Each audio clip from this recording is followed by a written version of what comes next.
Video games, right, okay, sound test, yep, everything's working, cool, fantastic. Cool, that's being picked up, fantastic. I think I did turn my audio up last night, so there's a good chance I'm just gonna be deafened the second I talk to someone, but cool.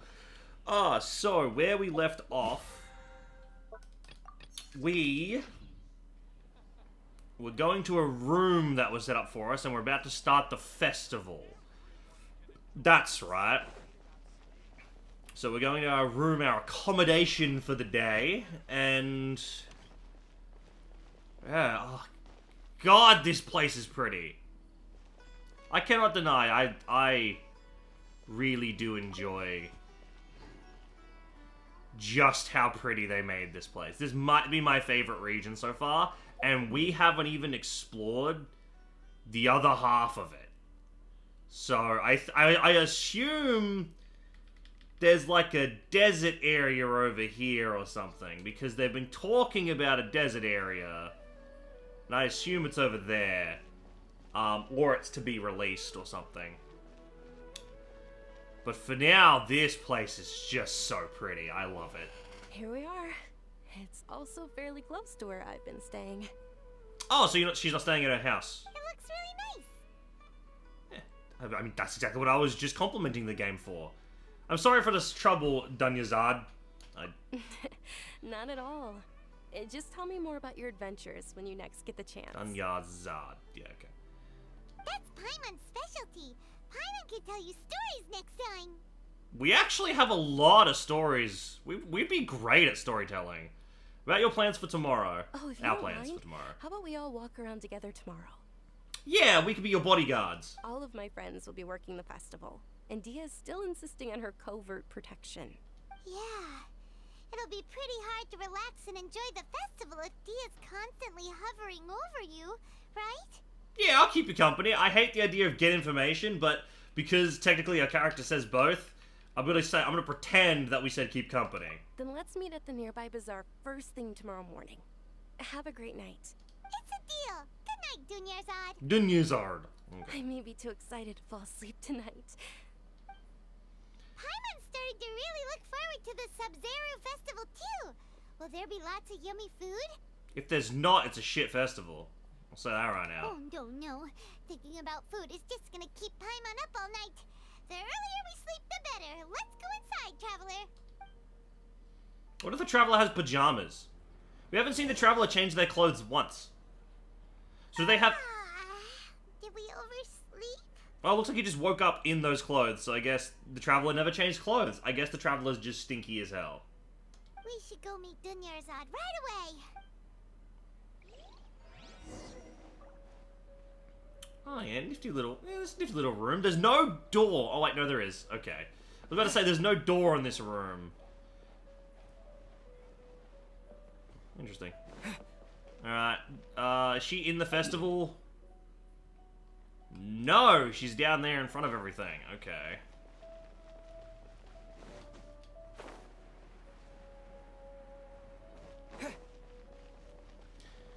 I wouldn't mind if, Oh, I know, we already had Anima. I was gonna say, do we have Electros? I was gonna say, would you mind if one of the elements gives us, like, movement speed increase? I've been waiting for you two. Good morning, Dunyarzad. We must have overslept a little bit. Not at all. I arrived early. Today is finally here. I must cherish every moment as if it were gold. You've worked so hard for this day. You gotta enjoy it to the fullest. Oh no, I hope nothing sabotages the event. The way they're setting it up right now with this dialogue. You know it. I kinda... It's just that, as expected, I had some trouble falling asleep last night. I'm hoping my body won't be too much of an issue today. Yeah, we can just carry her if worse comes to worse. They should... Oh, they should introduce... I don't think we've seen a character in a wheelchair in this game, have we? Because I have a friend of mine that when they go on plane rides, they have to call the place they're landing in advance and be like, hey, can you have a wheelchair ready? Because she has trouble walking through airports after being on planes and stuff like that. It could be a similar situation here. They should just have a wheelchair for days where she's feeling, you know, fatigued and things like that. Surely they'd be able to make one. I think that'd be cool. And then the traveler could just push her around for the day. Well, shall we? Let's start with the stalls over there. Many vendors came out of the blue to support the event, and they insisted on covering costs themselves. Let's go give them some business. Hell They yeah. paid for everything out of pocket? Oh, sounds like they're not in this just for the Mora. They all said that contributing to a lively festival atmosphere is more important than money. Especially since we don't often get to celebrate Lesser Lord Kusanali's birthday. Yo, I'll buy some They're watermelons. selling food over that way. This is a stall offering foods from the Haftmewa feast. Oh, you could tell straight away. I thought most people nowadays wouldn't know. Oh, right. Yeah, the story is they had the big feast, right? Yeah. Mushrooms, flowers, and all kind of fruit. It's all vegetarian stuff. Aw, Paimon's a little disappointed. So, what's the Haftmewa feast you mentioned? Isn't that the thing that celebrate the It's thing? another Sub-Zero's festival tradition. People used to set their tables with 7 different foods. Generally speaking, the most common selections were foods like Rukushifa mushrooms, lunar lotuses, sumeru roses, sunsetias, capulatas, hara fruits, and zaytun peaches. Oh, peaches sound good right now. So, the Sub-Zero festival is a vegetarian holiday? I mean, yeah, celebrating the flower god. And the... What do you call it? And the Dendro Archon. It's all plants and stuff. That makes sense. You don't have to be a vegetarian to enjoy the spread. We just use the 7 foods to symbolize the 7 virtues of the Dendro Archon. Wait, but if that's the case, if Sumeru uses vegetarian food to represent the Dendro Archon, then wouldn't the Pyro Archon's festival be full of food like roasted fowl, juicy meatballs, grilled steak? And now I'm interested in the Pyro Archon. I'm really hoping the Pyro Archon is just the thickest, heaviest Australian accent you've ever heard. I'm pretty sure I saw somewhere that the Pyro Archon's a female. There are some female voice actors you could get from Australia that would smash that role. It'd be so good. Oh, Traveler, we have to go to Natlan as soon as possible. Natlan. Is that the first time we've heard the name of the Pyro area? It's the first time I can recall, at least. I hope your wish comes true one day, Paimon. Thanks. All right, how about we also check out some of these other stalls? We didn't buy anything. We didn't buy anything. I want to buy some fruit. Dear customers, would you like to try your hand at alchemical divination? Ooh, I know how to do alchemy. What's alchemical divination? Those two things sound like they'd be fun to try together. Right? I thought the same when I first heard about it. It is said to be a mysterious craft invented by none other than Lesser Lord Kusanali herself. Oh, something actually created by the Lesser Lord and not the Greater Lord. So, how does it work? It's quite simple. After you give me any 2 alchemical reagents, I'll use them to perform a random transmutation. Ah, that's cool. Sure sounds random. So random that it will probably fail. Paimon, you narcissistic. That is precisely what we need. After the transmutation fails, your one and only diviner here will interpret the remnants.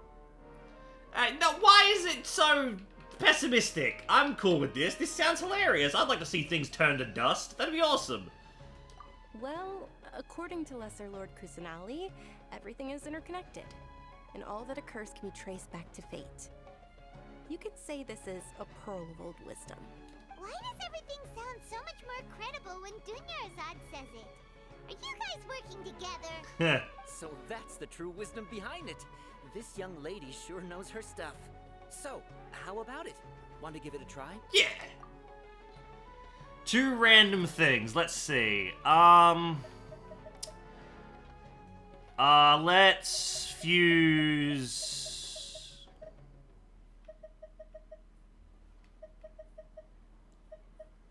lamp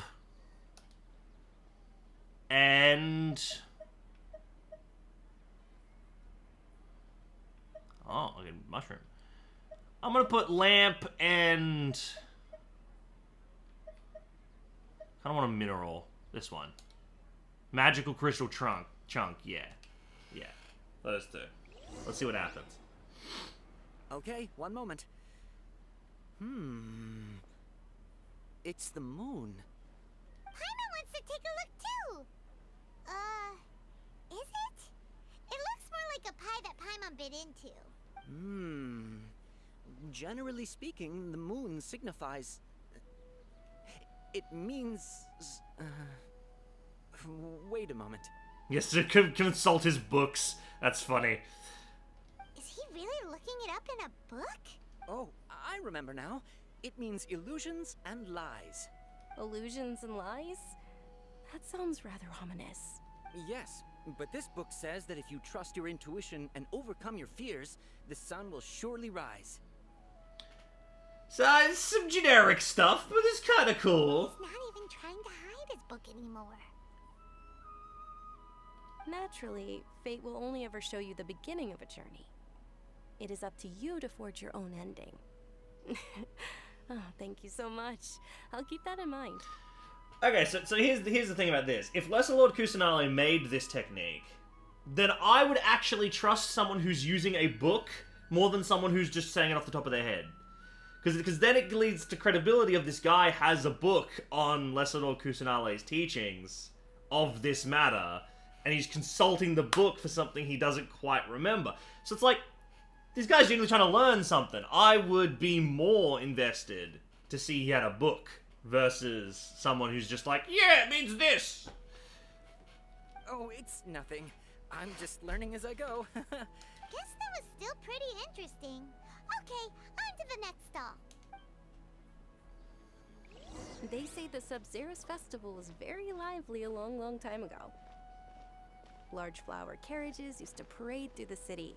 As they headed towards Port Ormos, people would throw flowers, candy, and liquor all along the way. Liquor?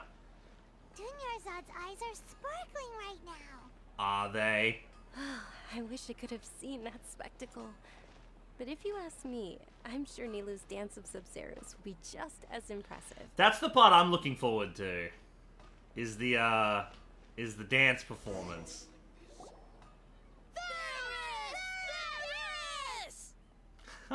Attention! Soldiers, fall into formation if you want any Yalda candies. Ha! Wow. That was... A weird guy with a weird hat. Hey, it's Dunyarzad! Miss Dunyarzad, the children love you even more than the Yalda candies.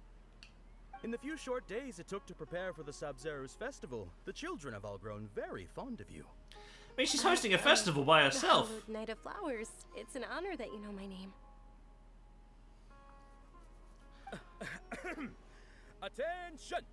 In the name of Ferris, the Knight of Flowers, I commend you on your contributions to the glorious Sub-Zeru's festival. What a Chad. All right, little soldiers. Take your Yalda candies and don't forget your loyalty to Lesser Lord Kusanali. Dismissed. Yes, Knight Ferris! Little Chads! Look at that. Just what is going on here? Awesome. Ferris, the Knight of Flowers, is another Sub-Zeru's festival icon, and one immensely popular with children. In the past, the actor portraying Ferris would also sit on a flower carriage. It's all thanks to Miss Dunyarzad's sponsorship that the children can make such wonderful memories today. As are we to you, Vihar. Oh, not at all. Oh, speaking of Vihar, do you want okay. some Yalda candies? They're a festival staple, and I happen to have some boxes readied here. Take a look and pick whichever one you want. Ooh, where's the green one? Don't these boxes all look the same? Green candies are the best candies. That is the fun part. Each box contains a random flavor. It's up to the luck of the draw. Flavors include lavender melon, hara fruit, sunsetia, Melon. Ooh, those all sound pretty good. and there's also lizard tail and oni kabuto. Ha! Huh? What's up with those two flavors? Oni Kabuto is a little spicier than Lizard Tail. Dunyarzad, you tried them before? Don't blame me if I choose the wrong Paimon one. pick one. Paimon wants the Sunsetia flavor. Don't blame me if I choose the wrong one. Paimon believes in you. Alright, I'm picking the I green also one. believe in your intuition. I'm picking the green one. The green box is the one I'm Great. picking. These boxes of candy are numbered 1 to 5 from left to right. Which one do you want? I want number 3. Because number 3 is the green one in the middle. 1, 2, 3. 1, 2, 3. Doesn't matter which way I go. What? No. Wait. If that's number 3... Where the fuck does it start? Oh, 1, 2, 3... 4, 5? So 2.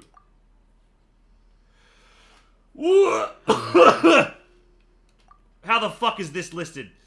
4. That one. Number 4. Excellent work. That is indeed Sunsetia. Let's go! Paimon bet you survived so many epic battles because you had incredible luck, and Paimon was right. No, I've survived the battles because I'm skilled. Here's your Sunsetia flavored candy. I got the skill to pay the bills. Thanks a lot, Knight of Candies. Night of It's candies. Night of Flowers, not Night of Candies. Paimon really wilted the carriageless Knight of Flowers. They all basically sound the same. We got our candy, so let's keep going.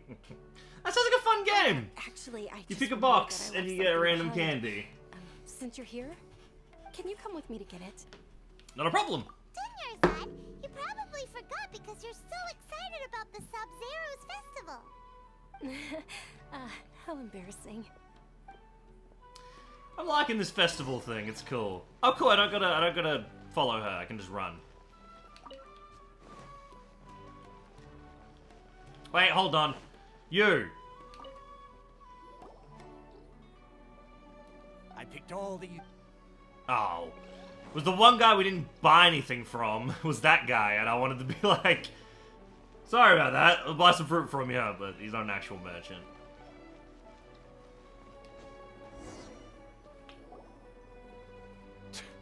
We're too late. Who knew the little lady was such an early riser? Oh. I know, right? Hey, wait a minute. Boss, isn't that her?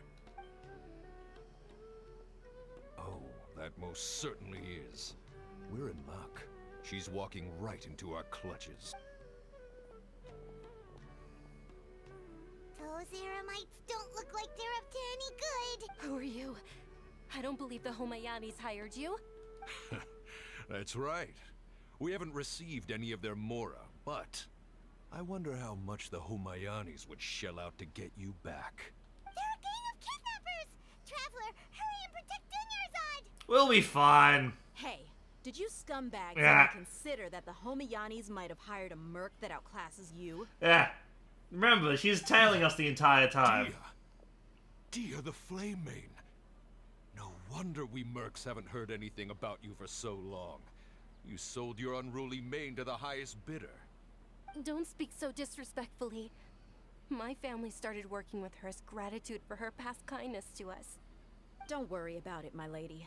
Just some friendly banter between mercs. One punch and those rabid dogs will expose them. She's One Punch Woman. Really are. Let's go, Saitama. Aren't your claws all dull by now? Don't get too cocky. Oh, there's more men. Oh, whatever will we do except kill them all? Traveler, take Miss Dunyarzad to a safe location. No, we're gonna stay and help. There's too many of them. We can't guarantee anyone's safety here. Daya's top priority is an employer's safety. You're right. All right, fine. It's smart. We take her somewhere safe and she kills all of them. Don't waste your time worrying about me. This is my job. Look out for yourself. After I've wiped the floor with them, I'll go find you all. Do we get to see her fighting?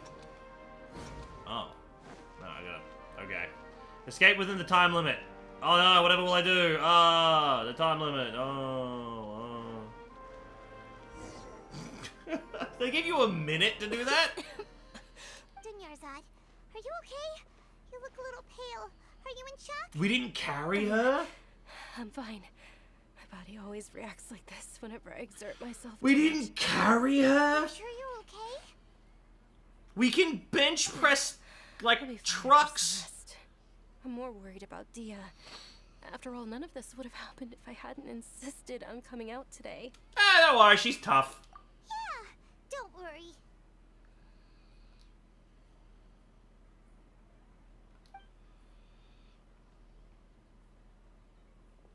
My lady, Traveler, found ya.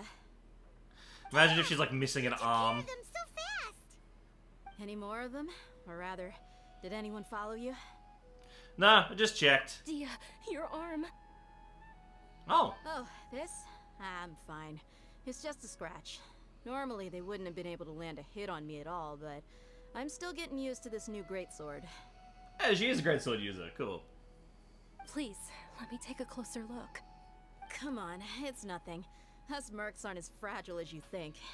Hold on, you said something about a new greatsword. What happened to the one you were using before? About that. Well, I sold it, because I was low on Mora. Stuff like this happens every now and then. Oh. It can't be. The anonymous donation that was used for the venue's final round of preparations? Oh. Oh, you're gonna make her cry. Hey, Miss Dunyarzad, I wasn't trying to make you cry. I'm not gonna lose my commission because I made my employer cry, am I? Oh. Okay, making your employer cry won't affect your commission, but selling your weapon without permission and getting hurt? I'll have to reevaluate your performance. And then give you You're much so unreasonable, more my money. lady. Thank you very much, Dia. Oh, that's Don't be nice. like that. I get embarrassed really easily.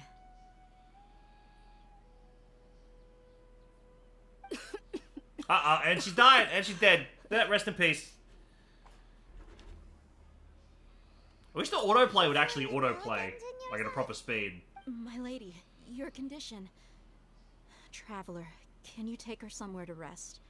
I'll look around the area to make sure we're safe from an ambush. Leave it to me. Truly, I'm sorry for the trouble, everyone.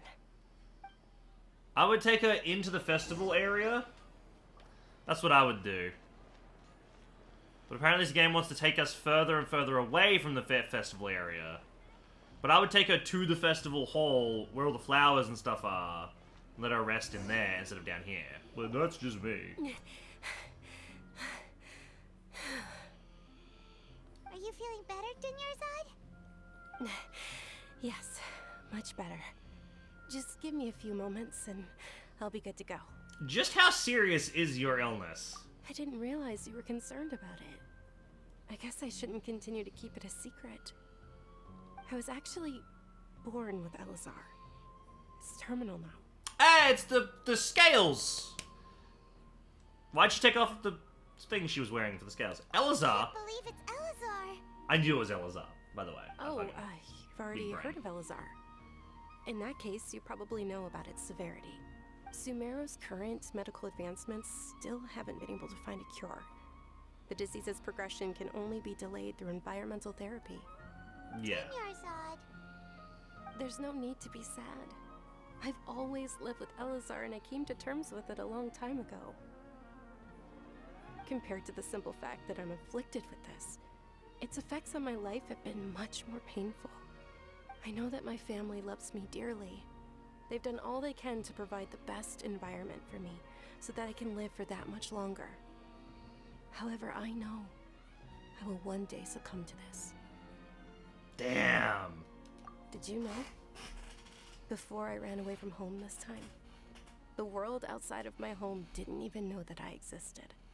Since I was a child, all I could do was sit on my bed and stare at everything outside of my window. I'm sure my family's worried and disappointed in me for running away, but I just didn't want to have any regrets. I wanted to meet other people. To me, there's nothing more beautiful than being able to meet and speak with others. Not to mention the incredible time spent preparing for the festival. The joy on everyone's faces here, and all the support I've received from friends like Dia. This way, when my final day does arrive, it will be less sorrowful. Yeah, you've done something you wanted to do, and you've brought very joy least, to people. Many people will remember that I once existed in this world, right? Man, it'd be gut-wrenching if at the end of this quest she dies. I think it would be better story writing if the next area gets released and we get like a letter while we're in the next area, and then it's like a side quest, like it's a funeral or some shit, and Dea invites us or something. That would hit so hard that she passed while we were off somewhere else, you know? That'd be a dagger in the heart kind of thing. It'd still suck if she dies during this quest, obviously, but I think it would be better if we finish this and she's alive, and then that happens. You still have happy times yet to come. As long as you don't forget Paimon. Paimon also won't forget about you. No. Even if you forget Paimon, Paimon will still remember you. Oh. Thank you two so much. I apologize for the depressing conversation. This is out of character for me. To be No, it's honest, good to talk about Lesser things. Lord Kusanali gave me the courage to do all of this. If it weren't for her encouragement, I wouldn't have taken that first step. You're already so strong for never giving up. Thanks. There will always be frustrations in life, but I know that the point of living is not to leave behind any regrets. That's a wonderful mindset. Oh, right. Isn't it almost time? Yes, the dance is probably very close to starting. Almost time for what? Isn't the dance of Sub-Zeros about to begin? It's the part Nilu will recreate that legendary scene with her most splendid dancing. And the Sub-Zeros festival will conclude amid everyone's applause and blessings. And with that, my wish will also... No, don't die on us. What are we waiting for?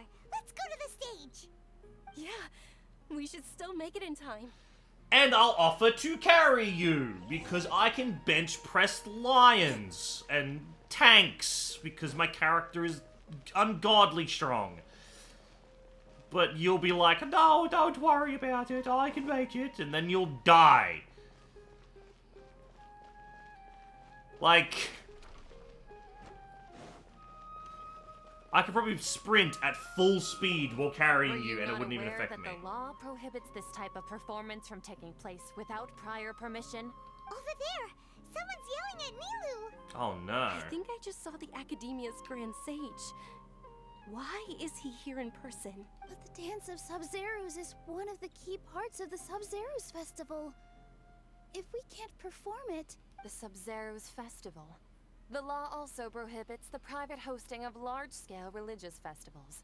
Only the Academia can host such an event. Oh wow, I'm gonna stab both these people. If you continue to resist, we will have to order an investigation into every single event organizer. The Grand Sage has already granted you much leniency. I advise that you exercise tact. How did things turn out like this? The Academia was originally responsible for the Sub-Zero's festival, but they failed this responsibility for many years. I need to speak with them.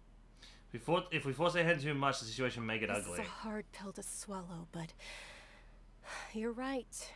Things would only get worse. Art, dance. Aren't you ashamed of pursuing such frivolous and meaningless activities in this land of knowledge and reason? Our Archon created the utopia that is Sumeru City for all scholars who sought validity, verity, and truth, while people like you wish to defile it. Oh, I'm gonna stab this guy. No. I believe that our Archon never rejected the arts. Even the goddess of flowers dedicated a dance to her. With your lack of intellectual credentials, I do not believe you are qualified to debate with me. What you should be doing is finding workers to tear down this ridiculous eyesore. When we return, have the scribe draft an ordinance before the next Nyargarbaha Day that prohibits public art performances. We will announce it to the public later via the Akasha. Understood. I will inform him when I return. Ooh, I'm gonna stab this man. The Sub-Zeru's festival. Go celebrate the birth of that god to your heart's content. Nilu, are you okay? I'm a traveler. I could have snapped that guy's neck and then left the city and no one would have ever found me again. Oh, Dunyarzad. You all saw that just now? The Grand Sage ordered us to stop the performance. Yeah. Let's go somewhere the Academia can't find us and perform there. But how do we let everyone know? And what about the atmosphere and the stage? Or we could get people to block them off so they can't interrupt the performance. No. They just threatened to investigate the organizers. Nilu, it's alright. Don't worry about it. No! I will go beat their faces in. I will go wreck their shit. But you've been looking forward to the Dance of Sub-Zero so much. And I know how important this festival is to you. I don't want you to have any regrets. It's okay. Seeing you care this much about my feelings is more than enough. The outlaw blood that flows through my Australian veins just is screaming at me to beat the hell out of that guy. To continue the Sub-Zero's festival at this point. I don't want to get everyone in trouble. If you say so. But you can sneak out for the next Sub-Zero's festival, right? We'll make sure the next one is a smashing success. The next one. She's probably dead before the next one. Yes. Okay, it's a promise. It will be a smashing success. I can't believe this is how things turned out. Those heartless geezers. Is there anything we can do? It really is okay. There's nothing we can do about it. Still, I'd be lying if I said I had no regrets. I would have loved to see Nilu's dance. Was forced to come to an unfortunately abrupt end. Oh, I'm going to stab all of those people. I'm gonna turn my character into an assassin. What happened today? It's a shame the festival ended the way it did. Nilu and Dunyarzad promised to make the next Sub-Zero's festival a success, but Dunyarzad is running out of time. This may be a regret that can never be resolved. Yeah. Beep. All connections have been secured to construct the most stable framework possible. The project is entered its most critical phase. Power has begun to flow from...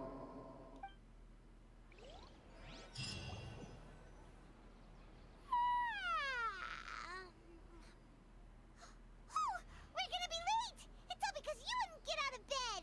Ha! We should go meet Dunyarzad right away!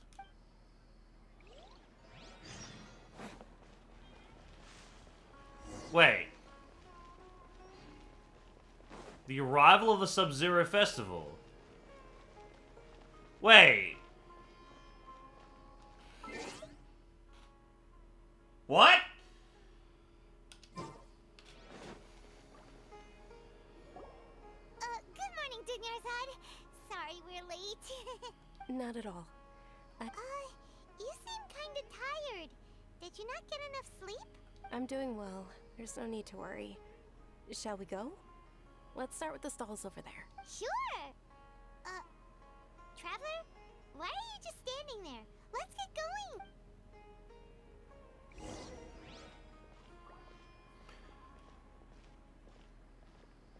What?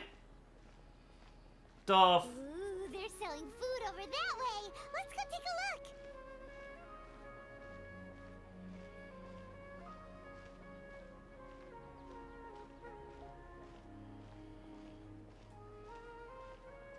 What?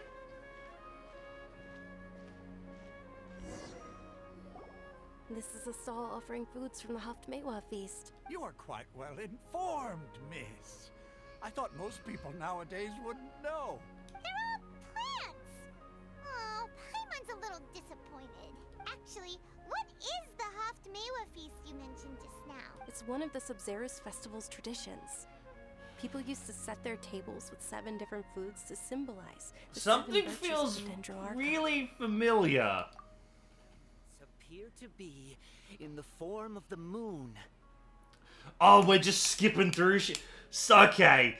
Alright. Time travel or something. Memory white.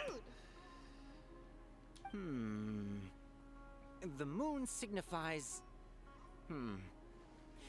It's escaping me for now. Is he really looking it up in a book? Oh, right. It means illusions and lies. Illusions and lies. But if you trust your intuition and overcome your fears, the sun will surely rise. I feel like I've heard this before. Understood. I'll keep that in mind. We Groundhog Day? Do we Groundhog Day ourselves? Oh, it's nothing. I'm just learning as I go. Guess that was still pretty interesting. Okay, Yeah, we've Groundhog Dayed ourselves. so where to next? Oh, and you can like... And so I'm imagining if you mess up the first time with the candy, you can eventually figure it out. Since we know which one the candy's in, we can always get the candy Paimon once.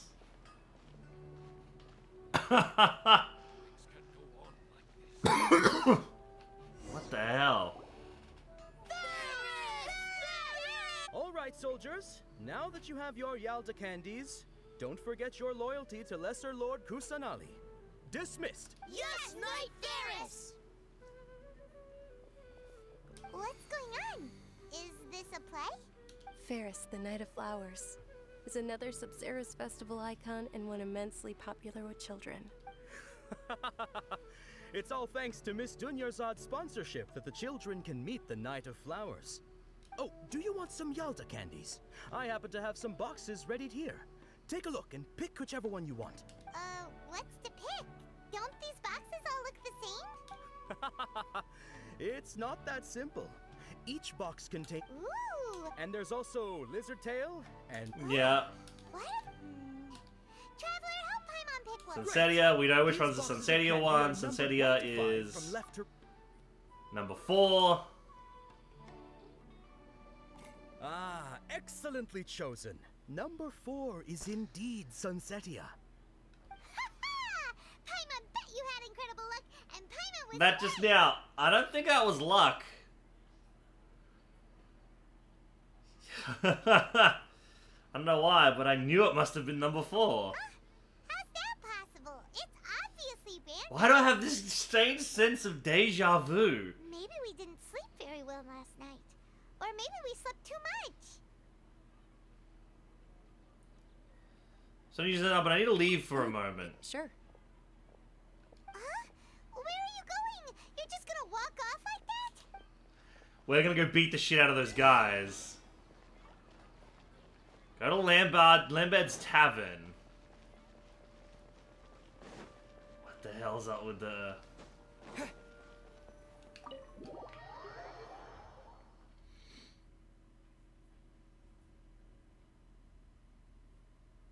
This is cool. vu? Oh, Paimon knows what that is. It's when you feel like you've already experienced whatever is going on. In that case, Paimon also felt something like that today. But that's just our brains playing tricks on us, isn't it?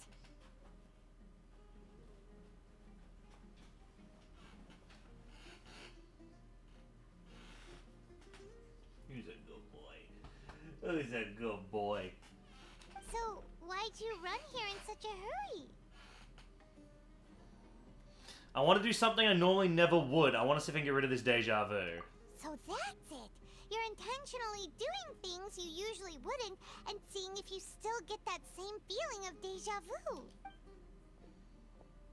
Welcome, you two. Are you here for lunch? What would you like to eat? One coconut charcoal cake, please. You don't look like you're from these parts, but I gotta say, you've got good taste.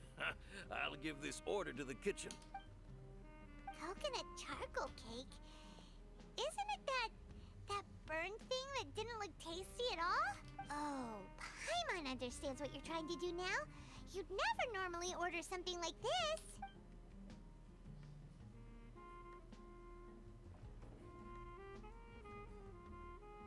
And now if we take a bite out of it, Thing? Are you really gonna and we do get that? deja vu. Isn't this going a bit too far? Alright, here goes. Ah. We just got bored. How was it? The look on your face is telling Paimon that it tasted awful. Nah, it actually tasted really good. You mean This flavor, I've definitely eaten this before. possible? We were just talking about how gross it looked. How many days have we been cycling around? So, would this be a case of taste bud deja vu? Couldn't get rid of it after all. Looks like I tried this before. Paimon also gets the impression that we've been here many times, even though we are regulars. Oh shit, how many times have we cycled? How about we go out again and try something else? How many times have we cycled around? Oh, this just got cool as hell. This just got really neat. I'm really invested in this now. We Groundhog Date ourselves and we're trying to figure out what's called like we're trying to figure out first off that we've Groundhog Dated this. The characters don't know this.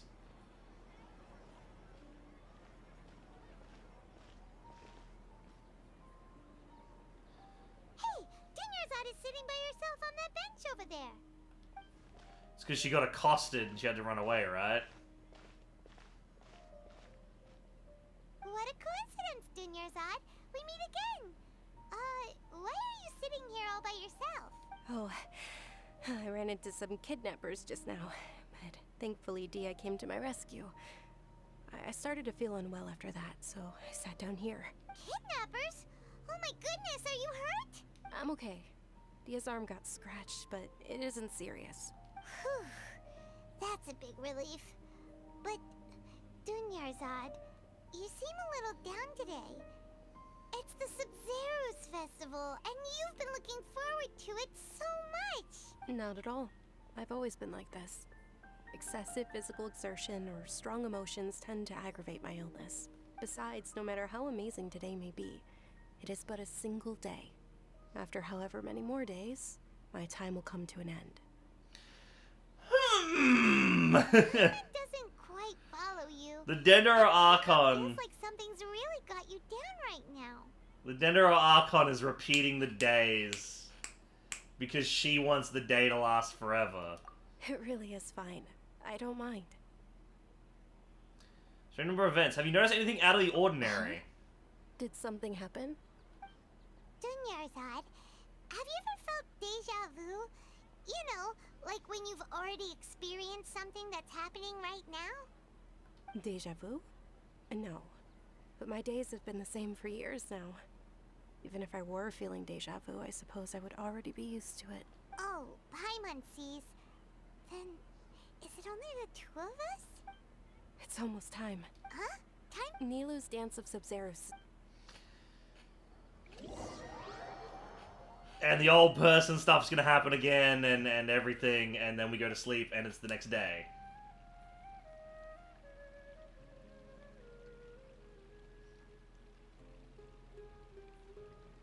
Yep, deja vu again. With your lack of intellectual credentials, I do not believe you are qualified to debate with me. What you should be doing is finding workers to tear down this ridiculous eyesore. Oh, this story's gotten really good. When we return, have the scribe draft an ordinance before the next Nyargarbaha Day that prohibits public art performances. We will publicly announce it later through the Akasha. Understood. I will inform him when I return. The Sub-Zeru's festival. Go celebrate the birth of that god to your heart's content. I think to break the cycle, we're gonna have to get her to dance. I think that's what's gonna have to happen. That's my prediction for how we're gonna end Groundhog Day. Or Sub-Zeru Day, I guess in this case. Are you okay? Oh, Dunyarzad. The Grand Sage ordered us to stop the performance. It's okay. There's nothing we can do about it. But you've been really looking forward to this. I don't want you to have any regrets. It truly is unfortunate, but I don't want to cause trouble for anyone. Didn't the Grand Sage say that he might investigate the organizers? True, but... well, okay. I'll just have to try again next year. The next festival. I probably won't be around by then. Wait, what did you just say? No, nothing. I'll be heading back to rest. Thank you for your help, everyone. So she's only got like less than a year to live. I can't believe what those heartless geezers did! For some reason, I feel like this outcome was inevitable. Did Dunyarzad already go back? We should also return and get some sleep. And we wake up the next day! But it's gonna be the same day. It's gonna be Groundhog Day. It's... So, in the end, you still couldn't... Maybe it really was because of exhaustion. I'm feeling pretty groggy. I hadn't thought about it, but my head does feel very heavy. Same here. That's why Paimon stopped thinking about it halfway through the day. Then, how about we settle in and get a good night's sleep? For now, we can chalk things up to exhaustion. We can do more thinking tomorrow. Anyone see the blinky effect on the screen? Beep! Observing a modest drop in the output of Jnana energy, but values still remain within normal parameters. Continue to monitor the variances in the data and find the cause as soon as possible.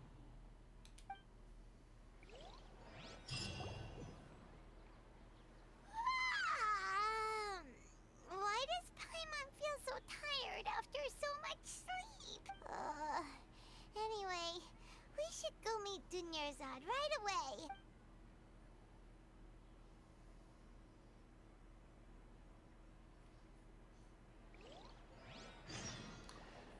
The continuation of the Sub-Zero Festival. Go to the appointed place. It's fucking Groundhog Day! Okay. This is... Alright. Good morning, Dunyarzad. Not at all. I arrived early. She is fucking exhausted. Paimon thinks you sound kinda tired. Did you not get enough sleep? I'm doing well. There's no need to worry. Shall we go? Let's start with the stalls over there. So fatigue carries through the days, so if we've repeated these days, who knows how many times, because as we said, we've already eaten the charcoal thing, which is something we'd never do. If fatigue carries over, then there could be a day where we wake up and she's dead. So we need to stop this. Let's get going. Traveler?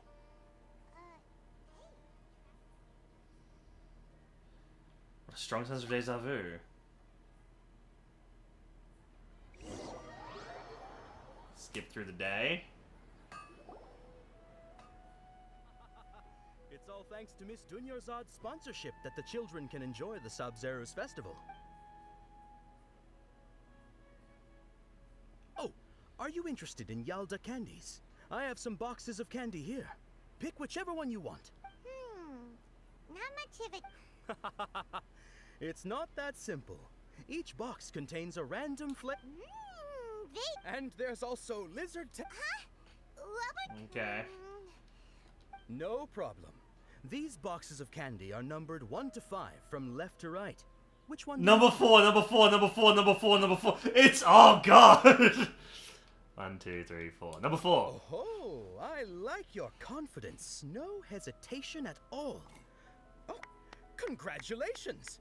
Number 4 is indeed Sunsetia. Wow!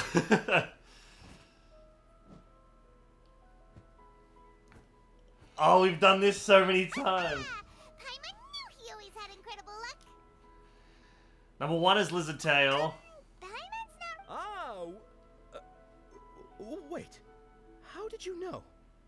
Don't tell me that you already knew which flavor was in each box. What? He was right about all of them? That couldn't have been luck. How is this possible? I packed all those boxes this morning and they've been sealed ever since. You couldn't have known beforehand. Mind reading? X-ray vision? Or some kind of magic trick? This is way too freaky. Tell us what's going on. Since when did you get superpowers? Traveler? Oh shit! Ghosts! Just now that was... Hey, where are you? Ooh. What? Follow the familiar figure. Did you see something? Us leaving Dunyarzad without letting her know is kinda rude, you know. Yeah, well, we've done this a million times before. Oh, up that way! Child! Magical demon child!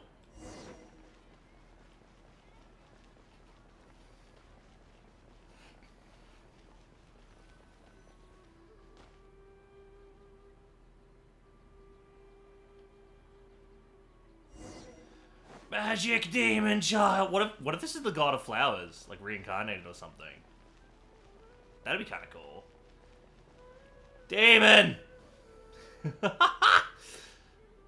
I'm really liking it. I'm really invested in this story now. This has got really cool. I didn't think the festival was gonna turn into Groundhog Day. What are you looking for?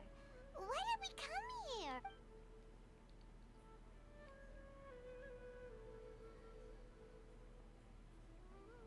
Familiar figure and overwhelming sense of deja vu. Traveler?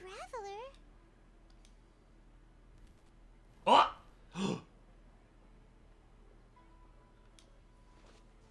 Over there! The bird's gone. The birdcage is open. Drama! Tragedy! Who are you? Are you the Dendro Archon? No, I don't think you're the Dendro Archon. You don't look like the pictures I've seen outside of reality.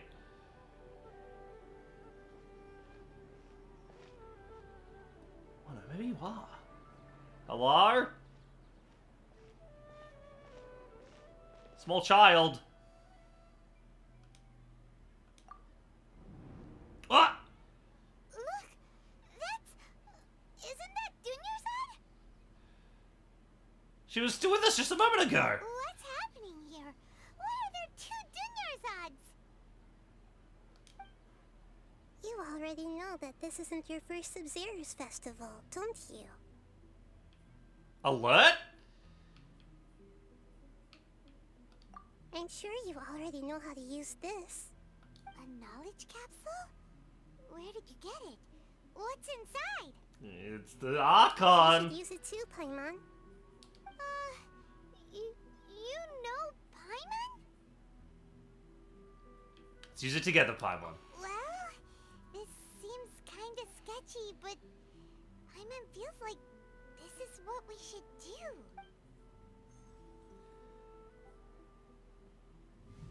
Oh, my brain! What the? Memories! So many days worth of memories. This is our 20th time at the Sub-Zero's festival? Huh? No.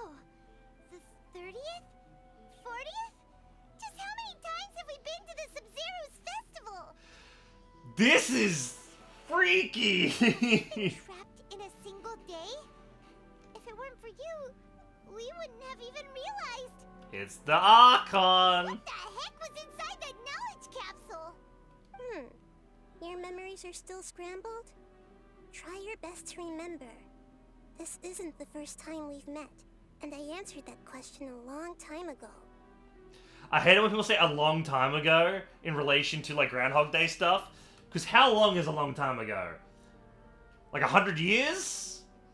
4 hours? Like... Let Paimon think. Oh, it's coming back.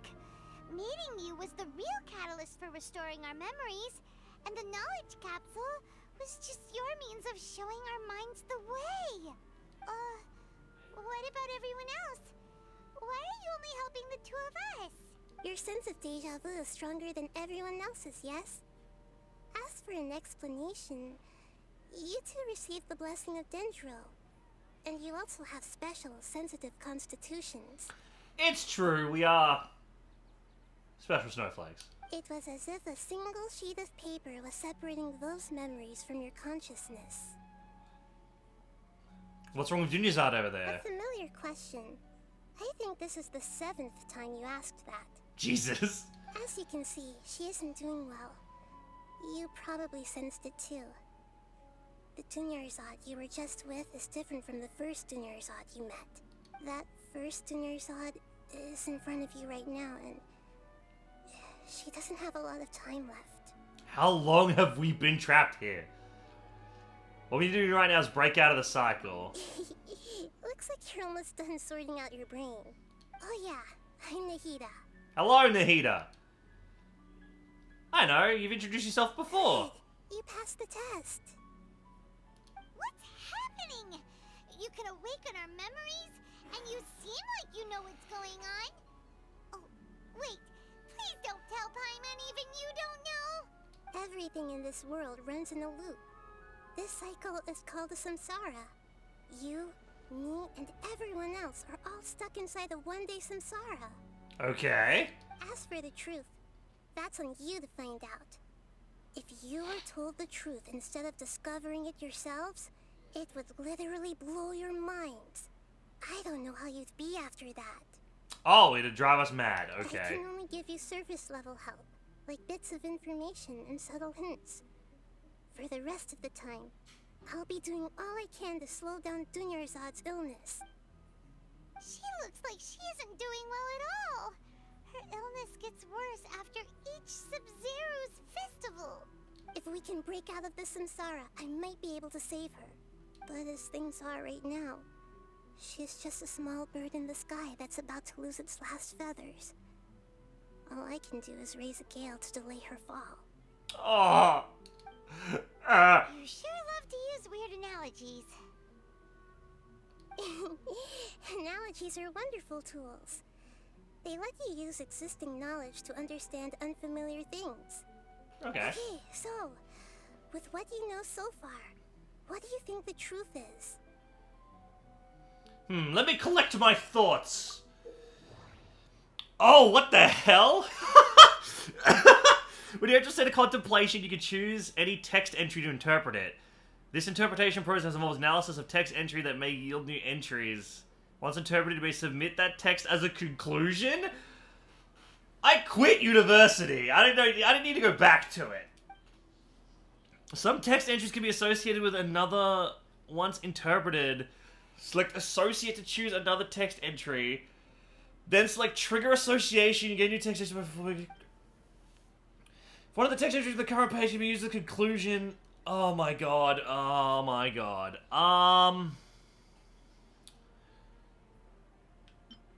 Message of speech. Chemical divination results. Deja vu. Normal mental fatigue. I'm gonna go. We've already experienced the Sub-Zeru's festival many times, and the day of the festival seems to be in a perpetual samsara. Okay. The Grand Sage said, "Go celebrate the birth of that god to your heart's content." Did he mean something more? Yeah, that's what I'm thinking. He caused this. The moon, illusions, and lies. What do they all mean? What's happening right now seems to have happened before. This feeling has been getting stronger. My mind feels exhausted, even though I haven't done too much thinking. What is going on? I really like how we actually have the fucking character's voice. Associate. Trigger association. Oh, okay, so...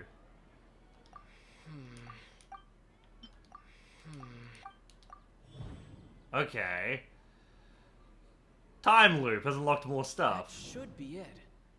The flow of time is endlessly cycling within one single day. That's a big conclusion. A time loop. You've given similarly wrong answers in the past. A pity. Still the wrong answer? Paimon thought that made a lot of sense.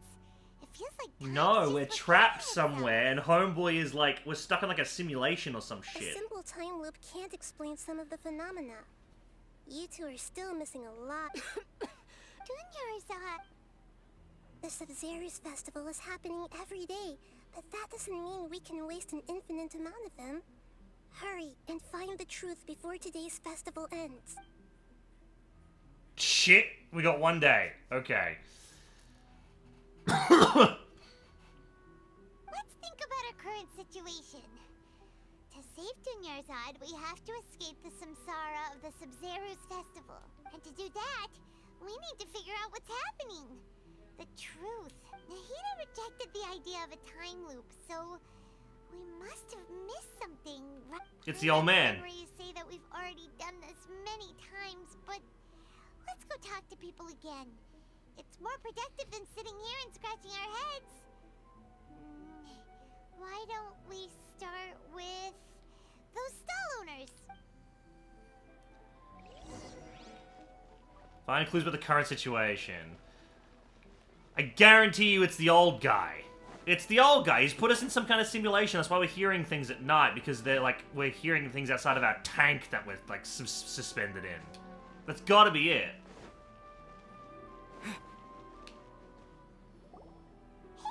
Hey, it's you guys again. I see. Did you come back to buy something? I guarantee the freshness of my products. I harvested them from the forest just yesterday. You feel like, have you felt something strange lately? What brought this about? I hurried back from the forest yesterday, and I'm selling produce here today. I haven't felt anything strange. Is the produce rotten? To put it another way, if you really think about it, was yesterday truly yesterday? Did you actually come back from the forest yesterday? What kind of philosophical nonsense is this? Didn't you know that no one dreams in Sumeru? Go somewhere else if you want to find someone to daydream with. Is the food rotten? He actually has a point. Is this a dream? Is everyone dreaming? Remember what he said just now, no one dreams in Sumeru. True. It's so weird that people here don't dream. Why is that? Anyway, if this all really were just a dream, we would have woken up. But it's to check the food. Check the food. Is the food rotten? Oh, it's you two. Was my divination so accurate that you felt compelled to compliment me in person? We actually did run into a situation. Ooh, I knew it! I told you, the god's divination is highly accurate. You just hadn't fully understood its significance yet. You're really excited about this, huh? That's exactly why we came back. Help us better understand it. Help you? So, you're admitting that you don't have a clue? Alright, what kind of situation did you get into? We're all trapped in the day of the Sub-Zero Festival. You actually define our fortune many, many times. Huh? Hold on a second. I thought you guys just lost your wallet or fell for a scam. What you just said, are you serious? Does that kind of thing actually happen in real life? I knew you weren't going to believe it. Marvelous. Truly marvelous. I believe you. Recall the interpretation of your divination. The moon, illusions, and lies. It really felt like an omen. When you say it like that, the divination does sound like it's related to what's going on. Can you read any more into it? I believe that the Archon's revelations are never more than vague hints. Anything more specific is beyond the reach of mere mortals. The book only says, if you trust your instincts and overcome your fears, the sun will surely rise. So that's how it is. Looks like fortune-telling is just... we haven't made any progress. Who else can we talk to? Trust your instinct. Let's try talking to Daya again. Emma remembers that we tried talking to her a couple of times, but she always thinks we're playing pranks on her. You think she'll brush us off again? Let's try taking her to see the real Dunyazad. If we tap into Dia's strong sense of responsibility as a mercenary, then she'll definitely take us seriously. At this time of day, Dia's probably just finished beating up those kidnappers. Let's go find her. This is really cool. I'm really enjoying this. I'm fine, my lady. Perfect timing. Both Paimon, Traveler, you came at just the right time. Listen, there was a dangerous gang of kidnappers that just ambushed you and just defeated them. You saw? Then why didn't you jump in earlier? If someone was protecting Miss Dunyarzad, I could have went all out. You want the Traveler to take Dunyarzad somewhere to rest up while you check to see if there's still... How did you know what I was going to say? We need to say something convincing. People from Sumeru do not dream. Daya's claymore. Dia sold her greatsword to raise additional funds. And then people in Sumeru don't... The moon, my mind feels exhausted. Even... This one. Tell her, Traveler! You got injured because you weren't using your current greatsword. You sold the greatsword to support the festival. I didn't tell anyone about that. Including Miss Dunyarzad. You couldn't have known. And just now, you literally took the words right out of my mouth. What's going on? Alright, so this is the situation. And explain it. Groundhog Day. It's kinda hard to believe what you just told me. First, let me make something clear. Most of us desert dwellers might not be the scholarly type, but we do have basic common sense. I mean, you know something off about Dunyazad? She's quieter than usual. Uninterested in anything and really gloomy. Yeah, she isn't the same as before, but her parents said that this is how she was like at first. Huh? At first? I don't quite understand what you're all talking about. My lady, are you angry? Come with me, I'll show you evidence. All right, I'll give you the benefit of the doubt since you knew about my greatsword. Let's make this a quick trip. Miss Dunyarzad isn't completely safe here. Right, and then we go to the one that's unconscious, show her, and be like, look! See? There's two of them!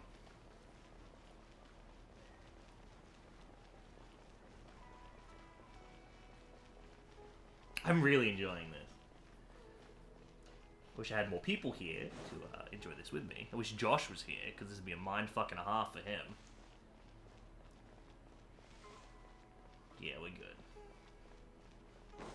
Real quick, I'm just gonna double check something. Okay, everything's all good. Cool.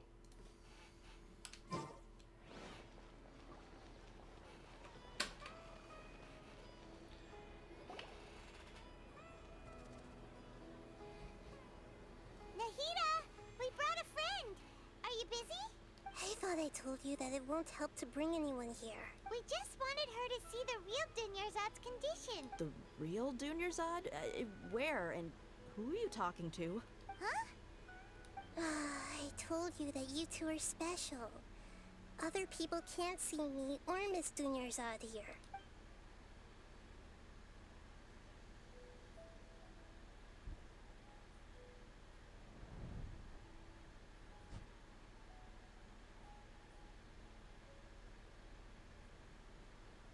Hold on. Over there. Is that?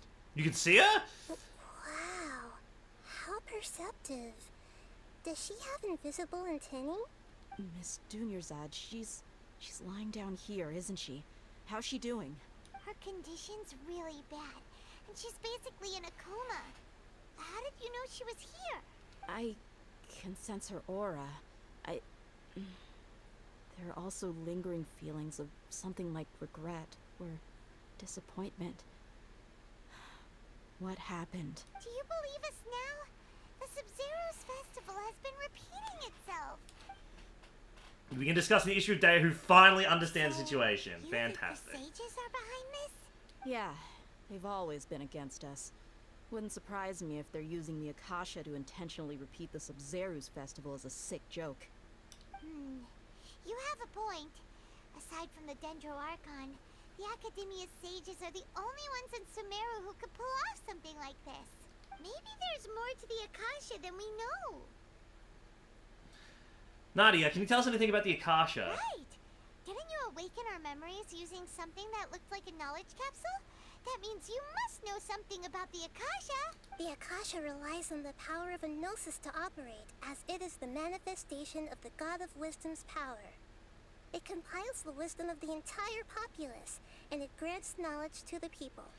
Oh, so if the Fatui show up and take the Gnosis, then they essentially crash the entire internet and all the Academia's fucking progress.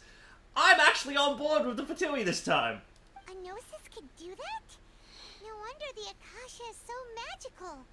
It's being powered by the gnosis of Sumeru's Archon. So, this Nahida you mentioned, what did she say? She said, and Paimon quotes, "The Akasha relies on the power of a gnosis to operate, as it is the manifestation of the God of Wisdom's power.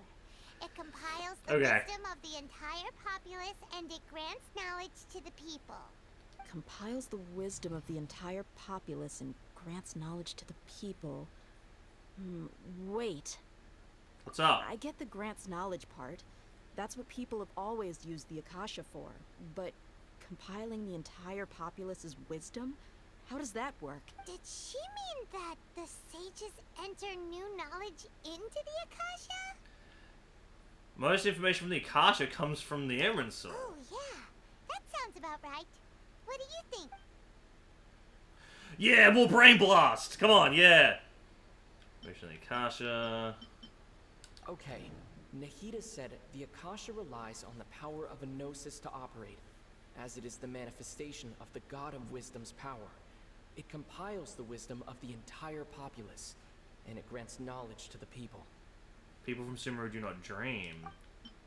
People in Sumeru don't dream. What a strange phenomenon. What if them not dreaming is them compiling information? My mind feels exhausted. What's happening right now? I mean, I feel like it's just the new one, but...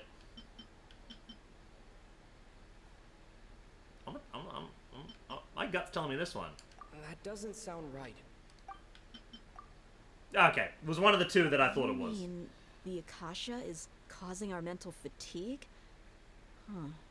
Now that I think about it, my head's been feeling unusually heavy. When the desert dwellers set off on their quest for knowledge, a sage once said, "Knowledge always comes at a price." Compiling the entire country's knowledge.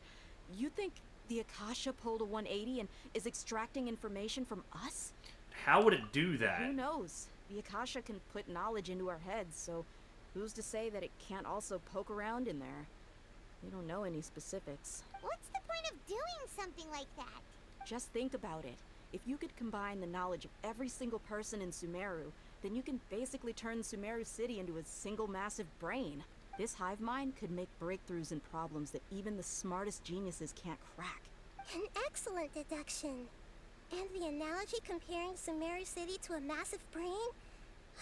I love it. In that case, we should take off our Akasha terminals right away. Maybe that'll solve this problem. It's worth a shot. Yeah, I was only wearing this for show in the first place. Didn't expect the sages to cook up such a conspiracy. Mark my words. When this is over, I'm getting evidence and exposing this whole thing to the public. Everyone removes their Akasha terminals. How does everyone feel? Actually, I also noticed something else. Huh? What is it? I feel like at the end of every day, there's always a sound of a beep. Oh, that! Paimon knows what you're talking about. It's a it's coming from the Akasha terminal. The sound of a beep. Could it be a prompt tone for when the Akasha is operating? I heard the same sound in Port Oromos. That's probably an important clue. We weren't using our terminals, but we heard a beep anyway. Oh! Beep! Exclamation points! Traveler, did you hear that? I heard it too. Our ears aren't messing with us. There was definitely a beep, but it sounded like it was coming from inside my head. We took off our Akasha terminals. Uh-oh! Phase runtime has exceeded its expected length. At this rate, there may be casualties. But we cannot lose all of our progress. We're totally trapped in, like, stasis pods! We're totally trapped in stasis pods.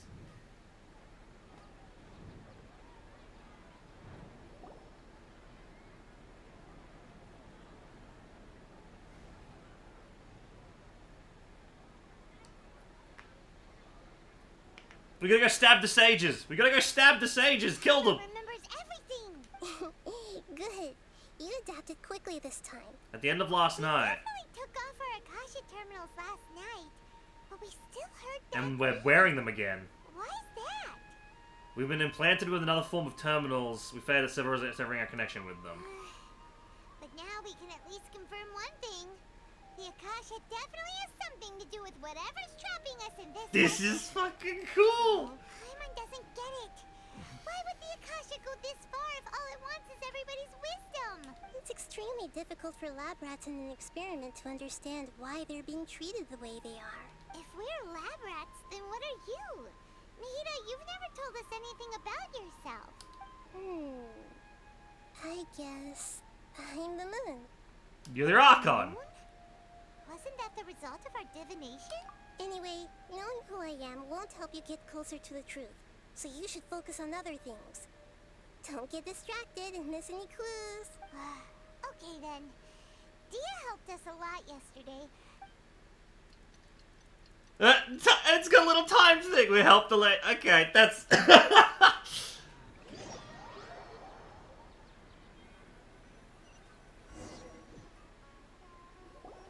Ah, there you are. I've already taken care of those kidnappers. My lady, did you get hurt? Hold on, something's not right. Wait. What's wrong? Why are you both gawking at me like that? You didn't get hurt? Huh? What do you mean this time? Why are you so surprised that I managed to get out unscathed? She's getting used to her sword. Are you still getting used to your greatsword? Shh.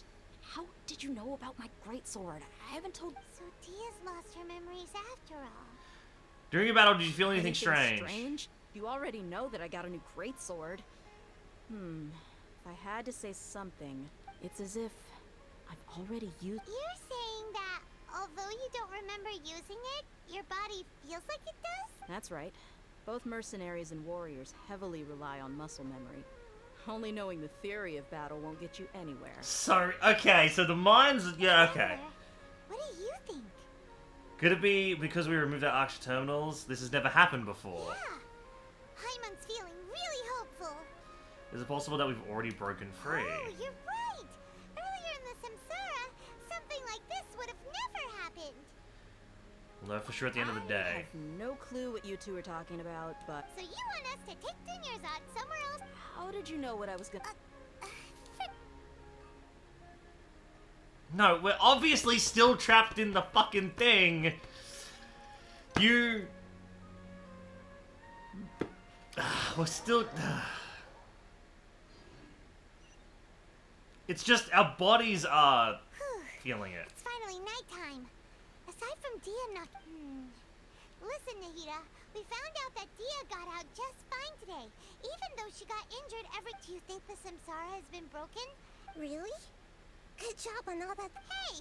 What kind of... Tomorrow will come. Everyone assumes this is common knowledge, but the only way you can know that for sure is if you experience tomorrow. How many todays has it been? Is it possible that today will be followed by yesterday? Does tomorrow truly exist as anything beyond a made-up concept? Little girl, you're breaking my brain. It's even possible that this entire world is a lie, and the history of the whole world has just been one endless Sub-Zero's festival. Okay, no more. Paimon's brain is already shut down. That's why it makes no sense to waste your energy thinking about things you will learn tomorrow. Get some good rest. You know, use the bathroom and flush your anxiety dookie away. Jesus Christ. Huh? Oh, that... Huh?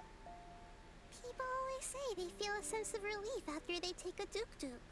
Jesus That's why I Christ. suggested you could try that. Is that so strange? It's so strange and so against common sense that Paimon's at a loss for words. You were sounding kind of smart just a minute ago. We gotta go get some rest.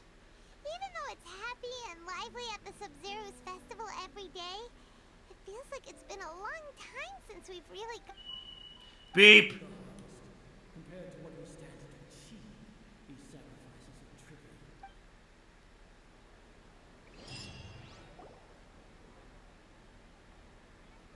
We're still in the same day. As especially not as simple as we thought.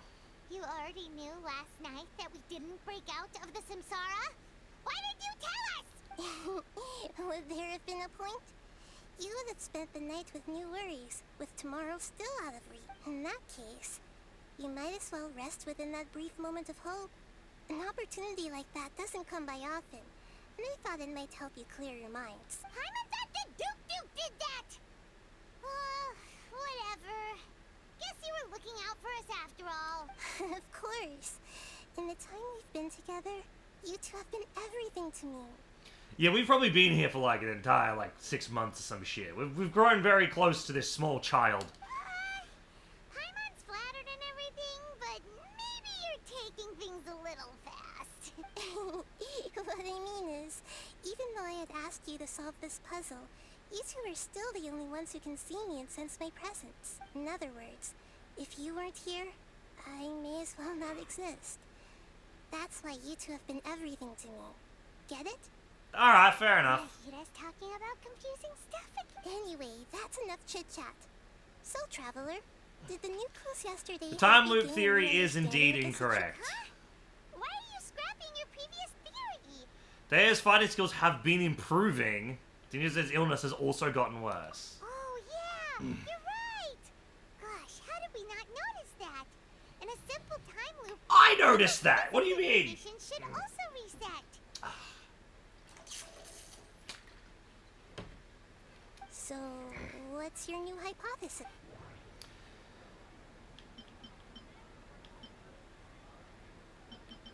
Hold on. Interpret. Illusions and lies. Mercenaries rely heavily on muscle memory, and Dia was able to use her experiences to avoid injury in later samsara cycles. The beep is a prompt tone for Akasha operations. We still hear it every... Okay, Nahida said the Akasha relies on the power of a gnosis to operate, as we've already experienced the Sub-Zero's festival many times. Associate. Trigger association. Memories are deleted every day. If all our memories of a day are erased at the end of that day, then we would unwittingly relive the same day again and again.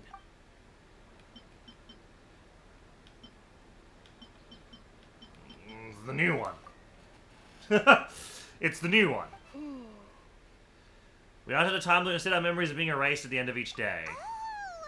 Then the beep we hear every night could just be indicating the deletion of our memories. That's why when we wake up, everyone thinks the Sub-Zero's festival hasn't happened yet. It's already the next day, but everyone still thinks it's the day before. We're in a simulation. But muscle memory can't be erased. That's why Dia has been getting better at using her greatsword. Now everything makes sense. A brilliant deduction. Nahida, tell us if we're right or wrong. To put it simply, it's as if you've mistaken a pyro crystal fly for a firefly in the night. You lost sight of its true nature because you focused too much on your perception that it glows. That isn't simple at all. Still the wrong conclusion, Why huh? don't you go talk to Miss Dia again? Right. She did help us find our latest clue after. I already know the answer. Let me pick the answer. And I figured this shit out because I'm the smartest man in the world. The scientist guys kidnapped us or some shit, put us in a tube. We're all in a tube. And he's trying to harvest our information from our brains. And it's gonna take, like, fucking 7,000 years until we figure this shit out. And everyone's gonna be dead. I'm gonna be mad. I'm gonna kill the scientist. Really took me a while to find you. As expected, Dia also Get hurt? Why would? Well, you're still getting used to your... Huh. Truth be told, I also think it's pretty strange. It just suddenly felt so familiar in my hands and... Wait a second. Welcome How did to you the know I had a Hamlet. great sword to begin with? I didn't tell anyone about it. Thank you, American Trout Ponderer. I love that name. American Trout Ponderer. Thank you for the follow. I appreciate it. Traveler, could you explain the situation to her today? Paimon's gotten a little sick of doing it. We actually don't need to explain everything. Let's just get straight to the point. Oh, that works. You suddenly became proficient with your greatsword because we lived through this day many times already, and our memories are erased every night. What happened to you guys while I was gone? Did you get Don't think too hard about it. Just take what we're... All right then, let me get this straight. You're telling me that my body's already gotten used to this great sword, but my brain just doesn't remember it? Yes, your memory's being erased every day. Then I'd have to disagree. That's impossible. Oh? Why do you think that? If we've actually been reliving the Sub-Zeru's festival day after day, then what happened to the things we used? The money we spent, the food we ate? Common sense says my wallet should have emptied itself a long time ago. There's no way I wouldn't have noticed that. I thought about that too. But if the sages were behind this, if they utilized the entire city's resources as well as information supplied in the Akasha... Right. They could use the Akasha to record what everyone did that day, and then use the city's resources to replenish everything. It's not very likely, but it's also not impossible. No, it is impossible. I've got proof. You have proof?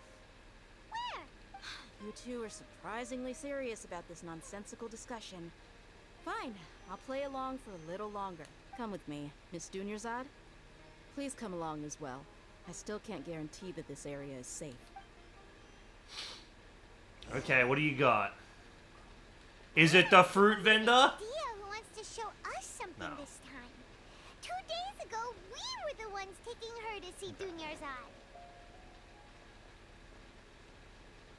Go check the evidence that Dea has mentioned. So, I think the fruit vendor, the food would be rotten. That's what I would think. But I guess if they're replacing the food...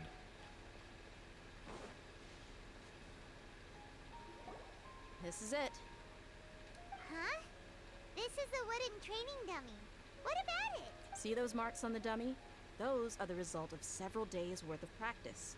Let's say the sages didn't replace it every day. Shouldn't it be hacked to pieces by now?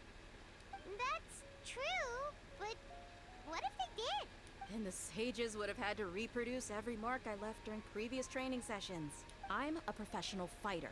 My martial school has always emphasized the importance of refined control. The force, angle, and entry point of each strike is calculated and deliberate. That's why I remember every mark on the dummy, as well as my state of mind as I made each strike. It's just as they say. Each swordsman has their own unique style, and even the same swordsman can't make the same cut twice. It would be impossible to copy these marks. Is it really impossible? What if they used some fancy machine to carve every single mark? People often say that a camera's photo can never replace an artist's painting because the former has no spirit to it. The same thing applies here. At a mere glance, I can differentiate carved marks from the results of combat training. Seems you have to abandon this theory. Hope that cleared things up for you. Hey, is this that new brain-exercise game that's been super popular with the scholars lately? It's surprisingly fun. Anyway, it's getting late. I should escort Miss Dunyarzad to Nilu's stage. See you later. See ya. I'm telling you, we're in a simulation. That's what it is. It's a simulation, isn't it, bud? Is our memory deleted We're not in the time loop, we're not in the real world. That's true. So, can we think of any new ideas right now? Suddenly realize that something is strange. Strange? Paimon feels like everything's been How come we've strange never lately. thought about leaving the city? Leaving the city? You're right! It's really strange how we never thought of such a simple solution! Many things should become clear if we can confirm the flow of time outside of the city. I can't believe it! Did we miss this because we're tunnel visioning too hard on our other theories? Or because we're just too tired? We should have thought of this a long time ago. It really is strange. How about we go back and ask Nahida? Maybe we've forgotten something about... Or maybe we leave the city. But fine, I'll go ask. I got something stuck in my throat. Hey, small child. Nahida, we're back! You're back early today. Did you find something new? Sort of. We're mostly sure now that we're not in a time loop. And we also aren't in the real world. But at the same time, we have a new question. Have we ever tried leaving the city? Leaving the city. As far as I remember, you've mentioned your plans to do that twice before. We did? But we don't remember anything. What happened after we talked about those plans? What did we say when we got back? Let me think. I don't think you ever actually told me what the outcome was. Oh, it's probably more accurate to say that both times you never came back the whole night. But you two sometimes stay out the entire night anyway, so at the time, I didn't think too much about it. It is true that sometimes we lose track of time during our investigations. Before we know it, it'll already be the next day. But still, neither of us remember anything about leaving town. Really? That's kind of strange. In theory, I should have already awakened all your memories. Alright, maybe this is the key. Let's try again tomorrow. Something here's definitely fishy. Let's get to the bottom of this tomorrow. Beep. Ooh, no dialogue this time. Let's go try and leave the city today. About that. Well, where should Paimon begin? Paimon, what do you mean? Traveler, aside from your memories that were just restored, I have another message for you. A message from who? Listen to it and you'll understand. Can't go back. There are countless spaces here. Our Sub-Zeru's festival in Sumeru City is just one of them. Can't go back. There are countless spaces here. So this is just one of them. This is my own voice? Traveler, you should be missing 2 days worth of memories. Paimon will fill you in. What the fuck? 2 days ago.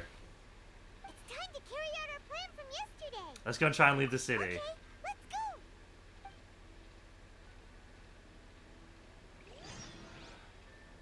Oh!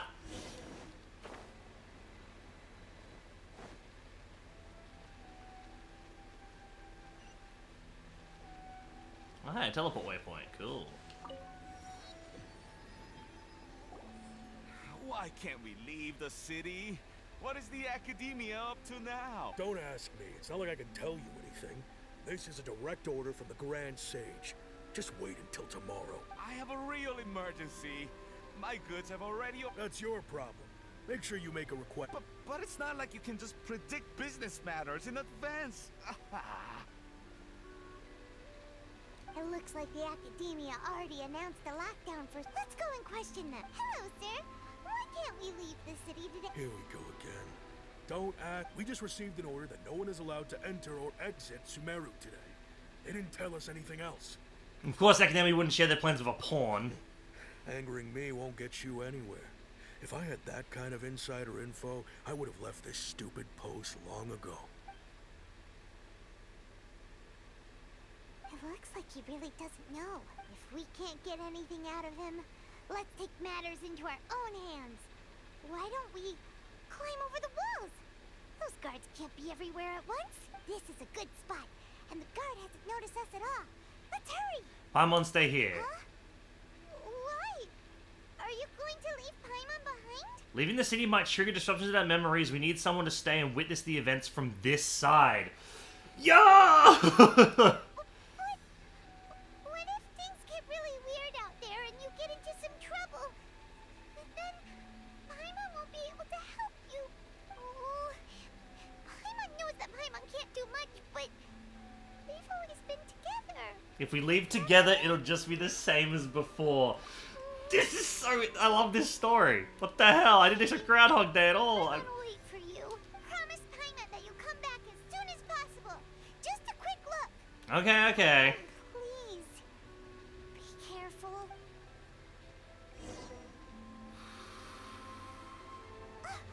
Memories! He's gonna try and leave the city today. What? What's wrong, Paimon? Paimon would never see you again. You just disappeared. Paimon waited for you for hours and hours at the city wall and you never came back. You promised Paimon that you were only taking a quick look. Oh no! Paimon, calm down. He's here now. I don't think he understood what you were saying. Paimon doesn't care. Paimon wanted to go look for you, but you also said that Paimon should stay. Paimon was so worried and so scared the entire day. I'm sorry, Paimon. I want to leave you behind. Okay. Paimon will forgive you. The most important thing is that you didn't actually disappear. Oh, Paimon was so scared that you had gone into another world. Okay, Paimon, can you tell us your perspective of what really happened yesterday? I'm gonna describe your plan from yesterday. I see. Using two people's different perspectives. After that, you left the city. Paimon kept her eyes on you the whole time, but then you disappeared in an instant. Sure, that's what you saw? You weren't zoning out or anything. So I just despawned. Paimon was watching you with the fullest attention. What's your perspective, Traveler? You sure you don't have any memory of this? Yes, I don't even know that yesterday existed. I guess that explains everything. You also lost your memories the last 2 times you tried to leave the city. Those days' memories can't be awoken. So, if we leave the city, our memories will be completely erased? So they don't just restrict access to Sumeru City, they're also erasing the memories of those who leave. Really sounds like something big outside of the city is being hidden on purpose. But this way, we'll also never discover what's outside. Can we leave behind something other than our memories? If our memories will be erased, can we leave behind something other than our memories? Something like a message? But how can we send it back? Don't look at me like that. I'm not used to being stared at. Well... Okay. You want something that can pass on messages, right? Give me some time and take care of Dunyarzad for me. Yep, now we're talking. And so now every day we think, hey, let's go walk outside and pass on a message.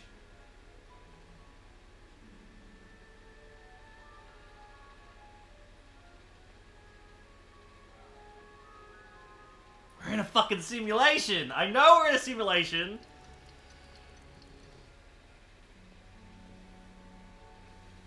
I'm done. Here you go. What? Isn't this just an Akasha terminal? I made some little changes. Akasha terminals are already capable of sending messages. I just tweaked it so that it could connect to any node. To make something like this? Nahida, you really know the Akasha like the back of your hand. Anyway, we can use this now to record a message, right? Yep. I'll help you save the messages. It should be pretty easy to use. I just can't guarantee the user's status and signal coverage when they're outside the city. We'll never know until we try. At least we're taking the initiative now. It's worth a try. Let's go then. Let's expose those sages. I still think you should stay. Alright.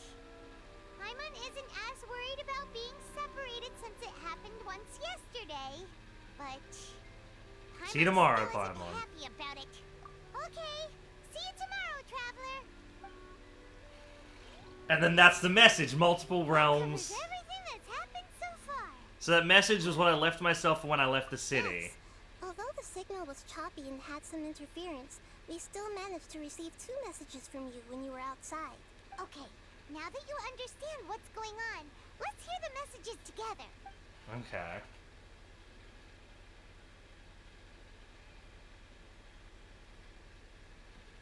Can't go back. There are countless spaces here. Our Sub-Zeru's festival in Sumeru City is just one of them. Okay. I've entered another space. Before me are flowing sandstone and howling fish. Impossible and surreal sights. All these spaces are empty except for the occasional ones that contain mute puppets rather than people. I can't sense any human presence. Oh.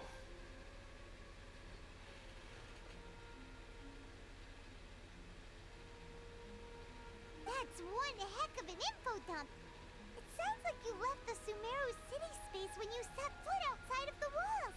Like, everything looked completely normal when Paimon was looking out from the inside. That's unbelievable. And if we take your word for it, the other spaces all had very weird contents. There's another part here. We only received it last night. These spaces have been disappearing one after the other, absorbed by something like a sun in the sky. And now, even the final space has also disappeared. Behind me, a lot of spaces just appeared again from thin air. I get it now. Those spaces are actually... Buzz. Why did the message end right there? What did the traveler want to say? What are those spaces? Probably because yesterday just happened to end at that moment. Oh, right. Paimon did hear a beep from the Akasha. Did it come from here or from the message? The message. It should have come from the Traveler's Akasha terminal. After the beep, Traveler said, even the final space has also disappeared.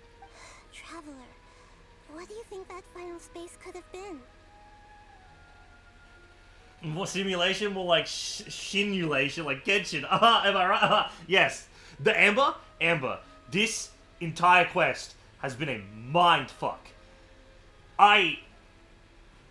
Oh my god. It's been nuts. I've been really invested in this. It's been really good. Spaces without human presence. All the bizarre spaces I saw outside the city had one thing in common. A lack of human presence. Was that space actually the real world? But wouldn't a real space just randomly disappearing like that be catastrophic? My impression is that each day in this samsara only ends at the sound of that beep from the Akasha.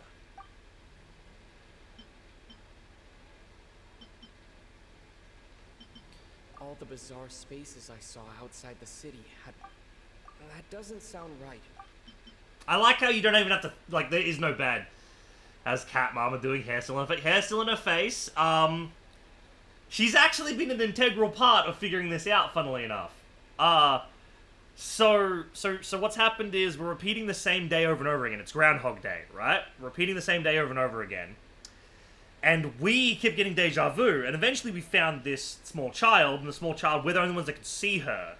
And so she's trying to help us figure it out. She can't just give us the answer, because if she does, it'll break our brains. We need to work through it ourselves in order for us to not go insane. But the thing is, people are still feeling fatigued. Muscle memory still happens. So the cat lady was fighting off these bandits every day, and she was getting wounded every day.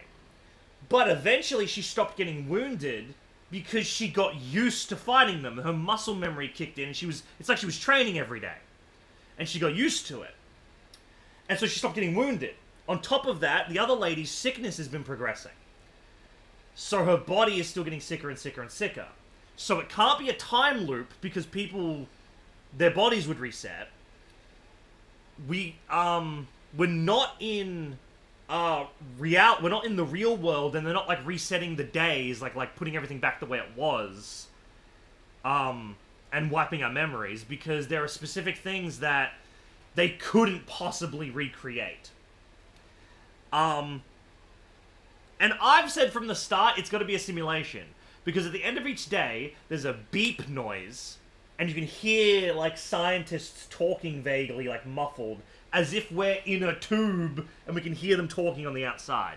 So I'm like, it has to be a simulation.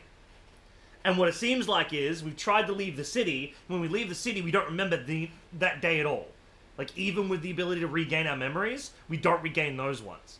And apparently, what's happened is, the Traveler's like, I'm gonna leave and record some messages, and the messages shouldn't get erased because they're not memories, and I'll send them back.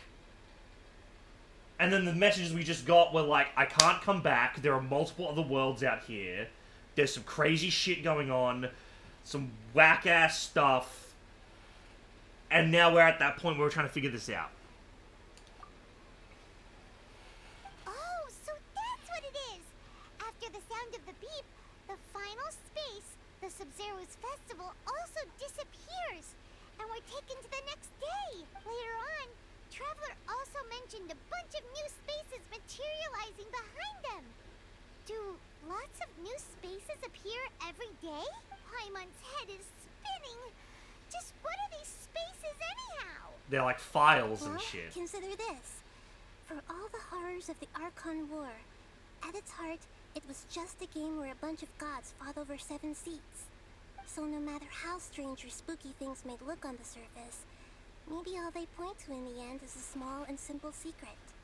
Wow, the Archon War, huh? That's an analogy and a half. A secret, huh?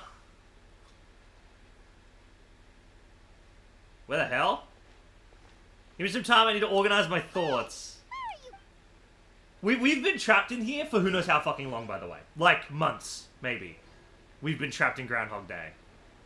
Organize your thoughts at a familiar bench in the city. I wonder if we can even leave. That's piqued my curiosity to see if we can even leave this place right now.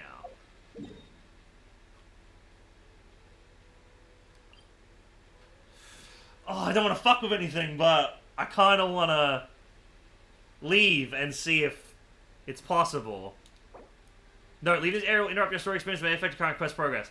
Oh, okay, so fourth wall things. You can leave if you really want to, but it will interrupt the story. Okay.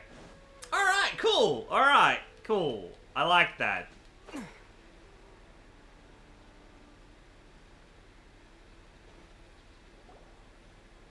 you want some alone time to think? Alright then, Paimon won't disturb you.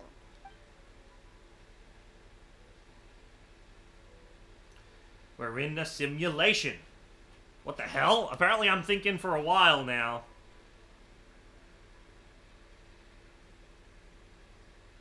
This is the first time our character has taken something serious. Begin. I'm going to go watch it. There's a Sub-Zero, it's time already. Why don't you go ahead? Okay then. See you later.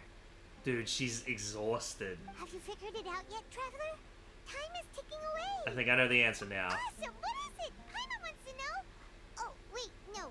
Let's meet up with Nahida first. You can tell us both together. This time, we're gonna get to the truth. I know what it is! It's a simulation. Did we really have to... Did we really have to go through all of that? Couldn't I just sat down at a bench somewhere?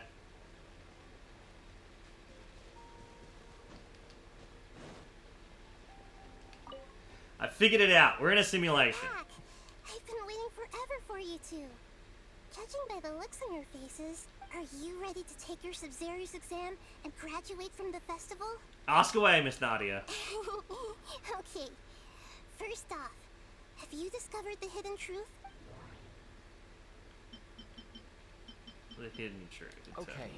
Nahida said the Akasha relies on the power of a gnosis to operate, as it is the manifestation of the God of Wisdom's power. It compiles the We've already experienced the Sub-Zeru's festival many times. All the bizarre spaces I saw outside the city had one thing in common. A lack of human presence. Dreams with no presence. Those spaces remind me of dreams.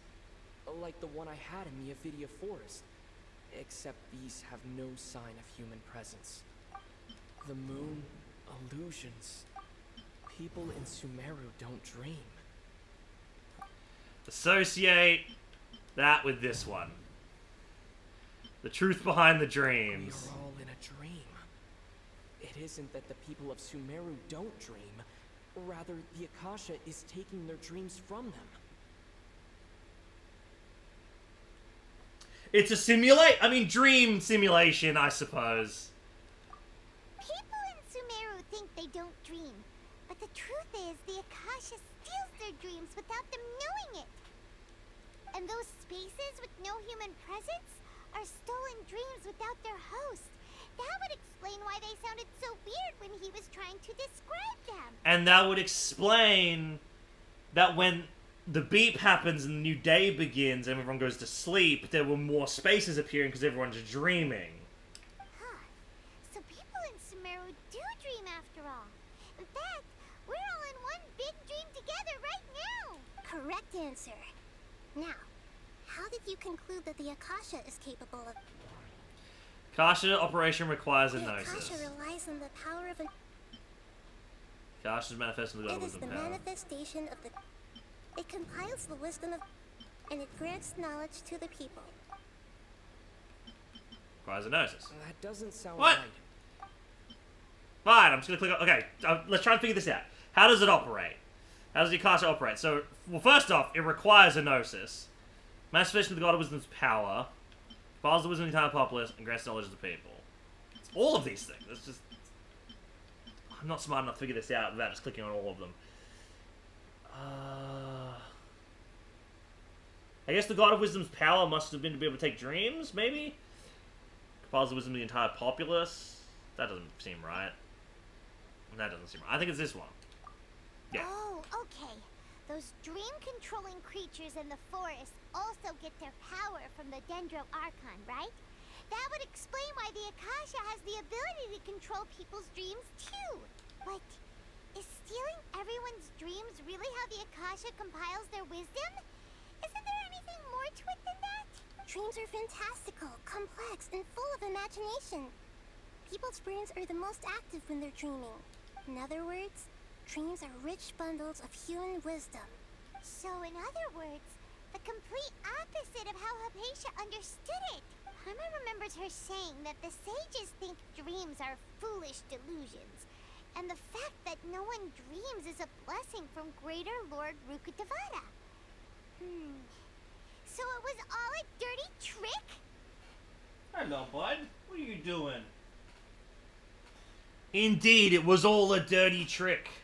Those damn sages. The real story is that the sages from the Academia are using the Akasha to steal people's dreams for their own use, huh? And they don't intend to stop there. Oh? By the sounds of it, you understand the current situation pretty well. So then, what about the Samsara? The Akasha sound. The beep is a prompt tone for Akasha operations. We still hear it every night, even though we removed our Akasha terminal. Because our real bodies haven't removed them. Those spaces kept disappearing before my eyes. But as soon as that beep sounded, many more spaces materialized. Those dreamscapes kept vanishing. But as soon as that beep sounded, more new spaces appeared. The Grand Sage said, "Go celebrate the birth." My mind feels exhausted. We've already experienced the So the appearance disappears of dreams, the appearance disappears of spaces. So associate with that one? No. No. Okay. No. Okay, let's try to figure it. The last two, at least try to figure it out. It would be the mental fatigue because everyone's causing the dreams to happen. No. Well, god damn it. The mass production of dreams.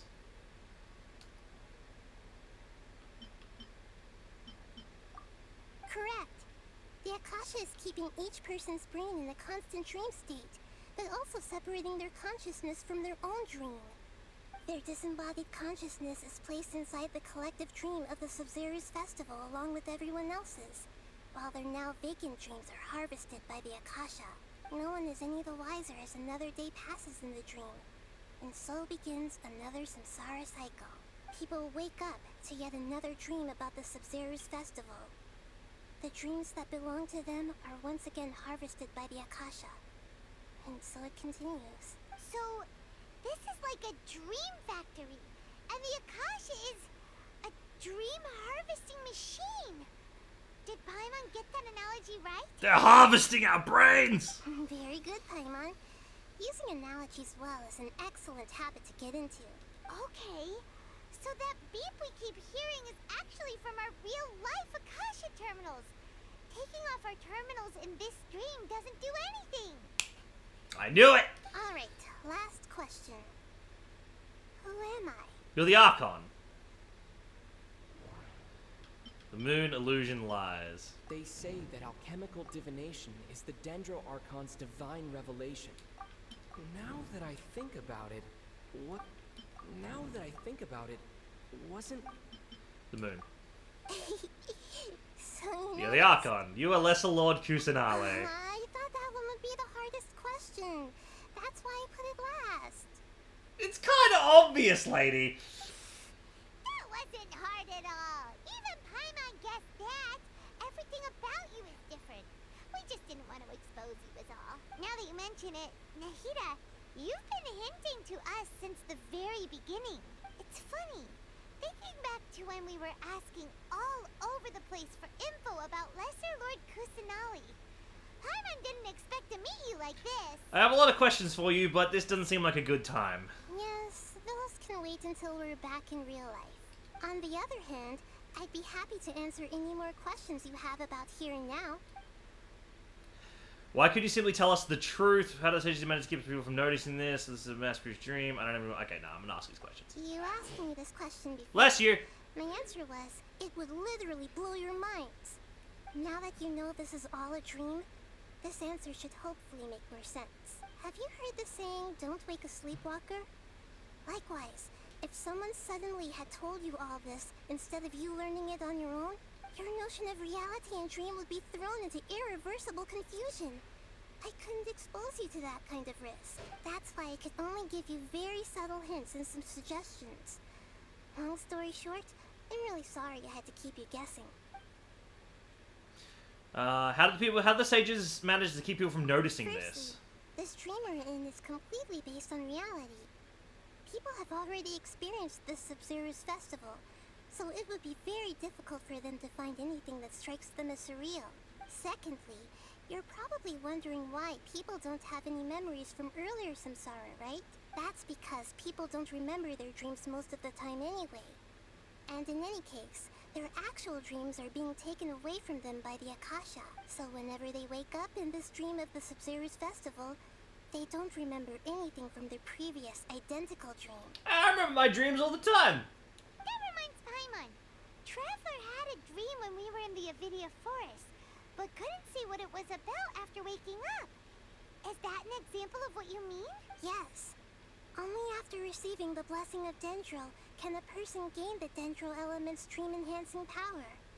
That explains the feelings of deja vu. So if anyone else in the city had Dendro powers, could that have been a flaw in their plan? That would have been interesting. Meanwhile, everyone else has no idea that they are in the Sub-Zero's festival samsara, while their dreams are stolen from them over and over again. I also have my Geo powers currently equipped. I do not have my Dendro powers equipped. Oop, I guess. About the side effects from a mass-produced dream. Can humans really keep dreaming forever like this? Will it ever end? And if so, when? We might say your mental fatigue has already answered this question.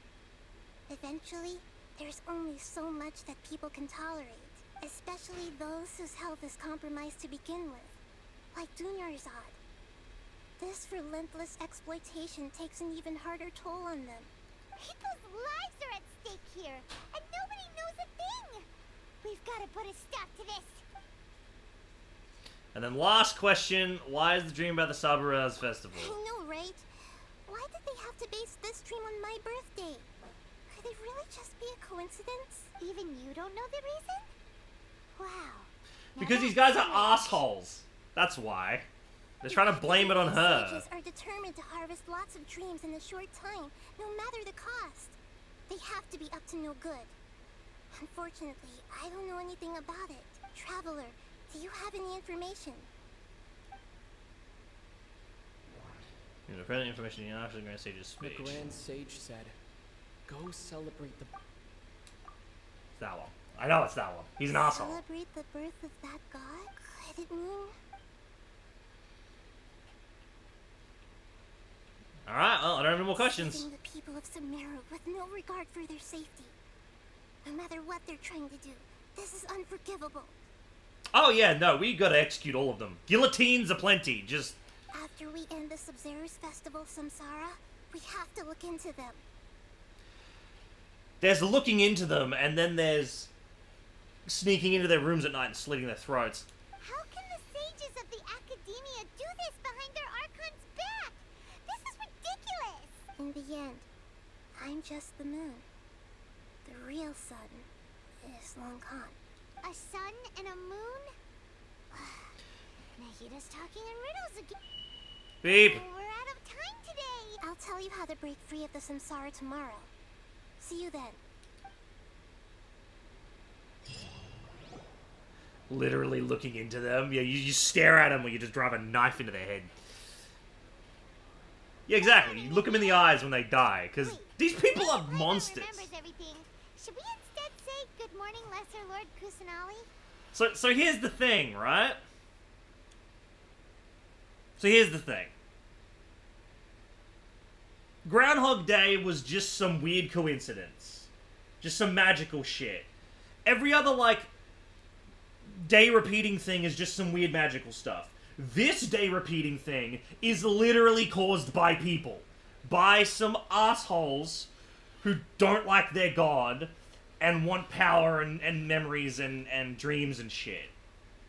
So, with all the other Groundhog Day movies and stuff, those kind of themes, you can kind of be like, yay, we've done it. We don't have to get revenge on anyone. In this situation, when we wake up, if the first thing I do isn't stab the goddamn Grand Sage in the chest, I will be disappointed. Because that is what I would personally do in real life. I would wake up, I would grab the nearest sharp object, and I would walk at that man and stab him in the chest. Hey, what's wrong, Nahida? You don't look too good. Where is Dunizad? She couldn't have died.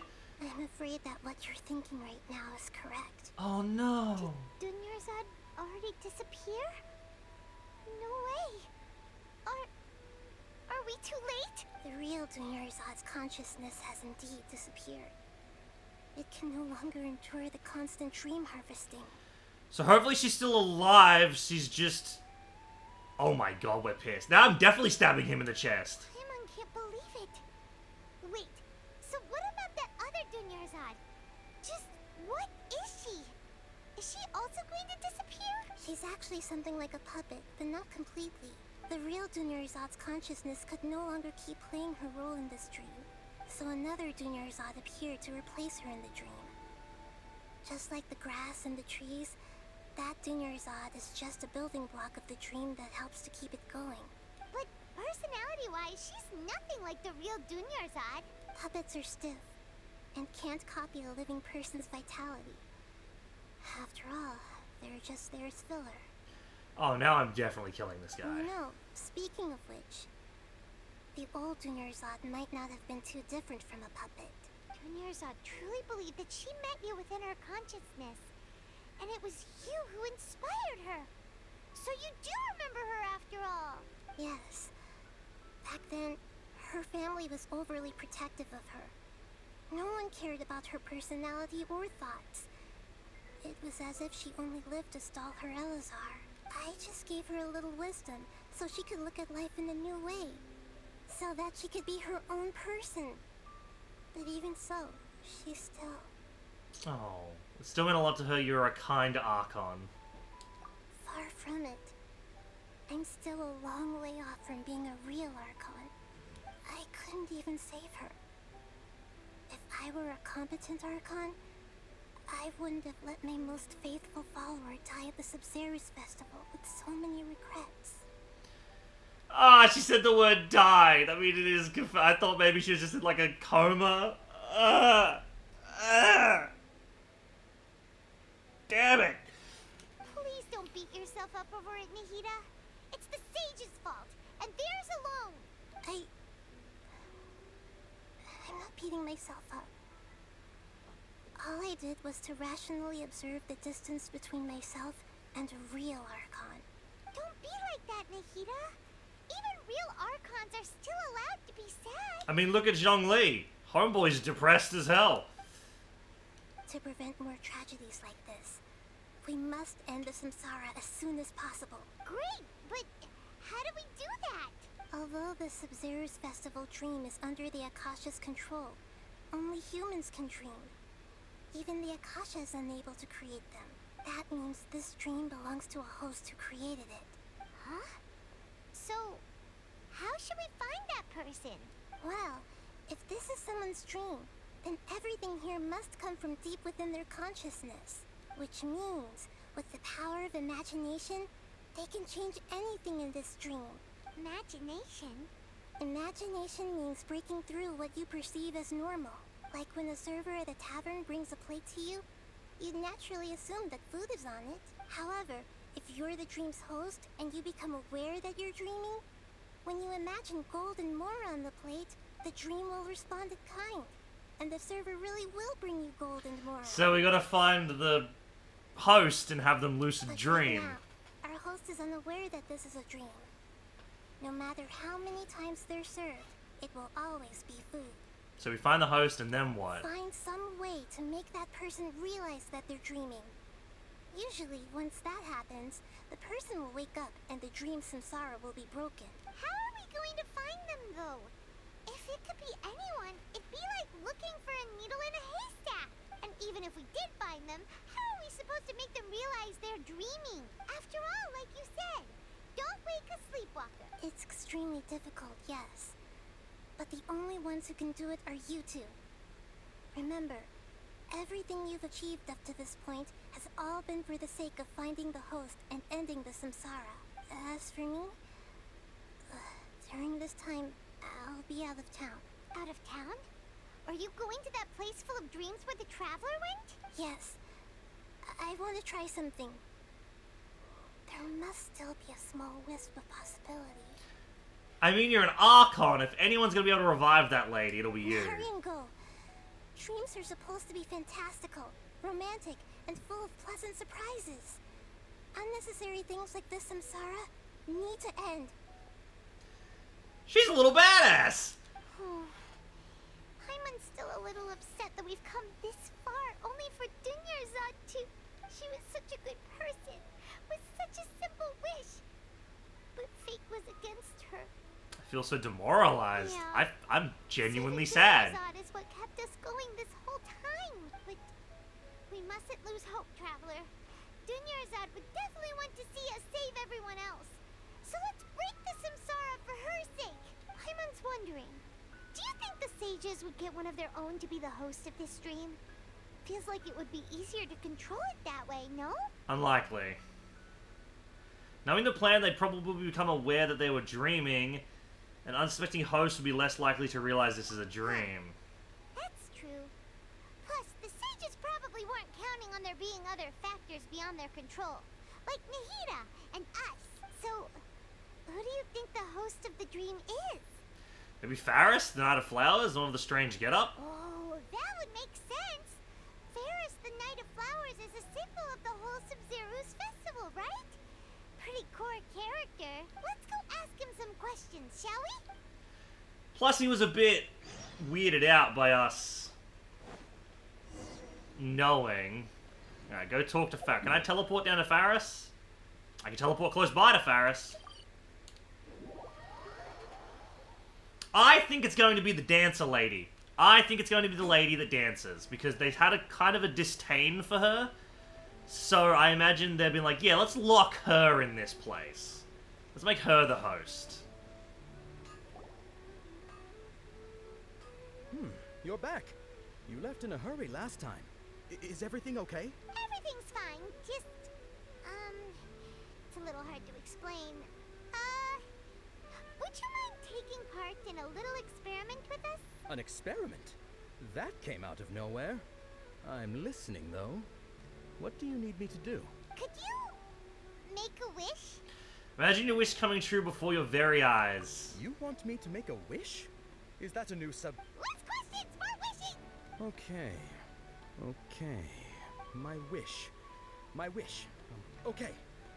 I'm a little nervous saying this out loud, but I want Miss Dunyarzad to be happy. Oh. I noticed earlier that she looked a bit down, and she wasn't really talking to anyone. She just doesn't seem like herself. She's always so gentle and kind, and all the kids love her. Oh, Zutz! I've also wondered if the reason she asked me to be Fairest Knight of Flowers is because I'm special to her, or something. So, you have a crush on Dunya? Oh, is it that obvious? After what I just said, I guess it is. I'm pretty sure she's a lesbian, but... Well, she's also dead.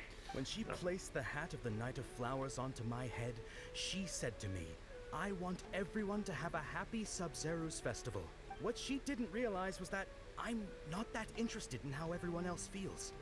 In that moment, I just wanted to be her Knight of Flowers for the rest of my life. 50 years? 100 years? I'll serve her till the end of time. Oh, this poor guy's gonna wake up from this dream and be like, I'm gonna go find Dunyarzad, make sure she's okay, and it's, Okay, yeah, that was a bit much. Felt like the right moment to get it up. Okay, I'm ready to make my wish. I would like Miss Dunyarzad to appear in front of me right now with a smile on her face. Here goes. Please come true. Not the dreamer. Open my eye. Oh, you... What? Fucky? Sorry, but only one portion of Yalda candies per person.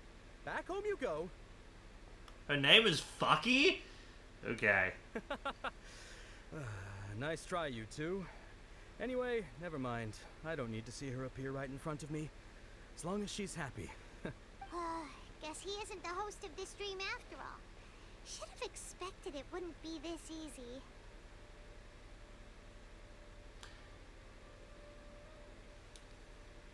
I'd like to press a button, please. I'm telling you, it's the dancer lady. Everyone who knows Dunyarzad loves her. But none of them has any idea that she... My lady, step back. That sounds like Dia! Oh, right. This is when Dunyarzad bumps into the kidnappers. I'll teach them a lesson they won't forget. Huh? But Dia can handle them. Hey, Traveler! Oh, he's gonna murder the shit out of these people. And by he, I mean me. I'm going to murder the shit out of these people.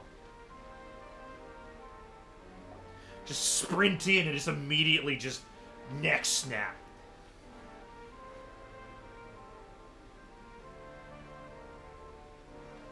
Oh, it's you. Great timing. Please take Dunyarzad, leave these guys to me. This is my job. The homie Yanni's pay me, not you. You're wasting your breath, leave. Fine, alright. Knock yourself out. Why are you so worked up anyway? It's not like I don't trust your fighting skills. Anyway, watch yourself. I would have preferred it if the Traveler just sprinted in and just haymakered one of the guys. Like, that would have been awesome. He doesn't even say anything. He just runs up and just... Wham!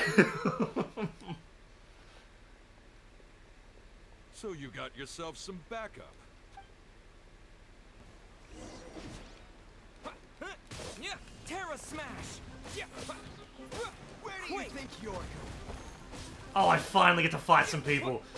We've been live for 2 hours and it's the first time we fought anyone. This entire story has been.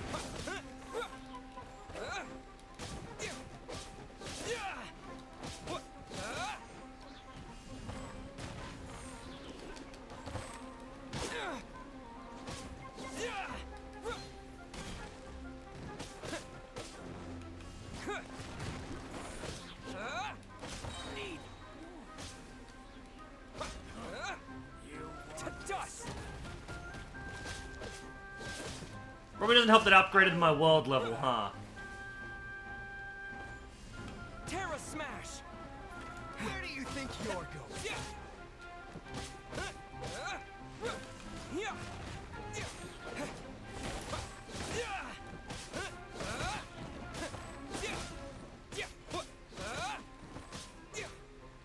Oop, out of stamina.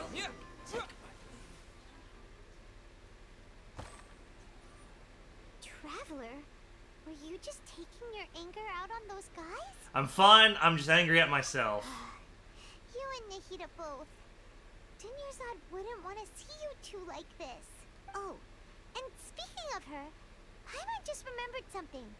Remember how during the first Sub-Zero's festival, before the Samsara started, we came here with Dunyarzad because she wanted to pick something up? She said it was because she had forgotten something.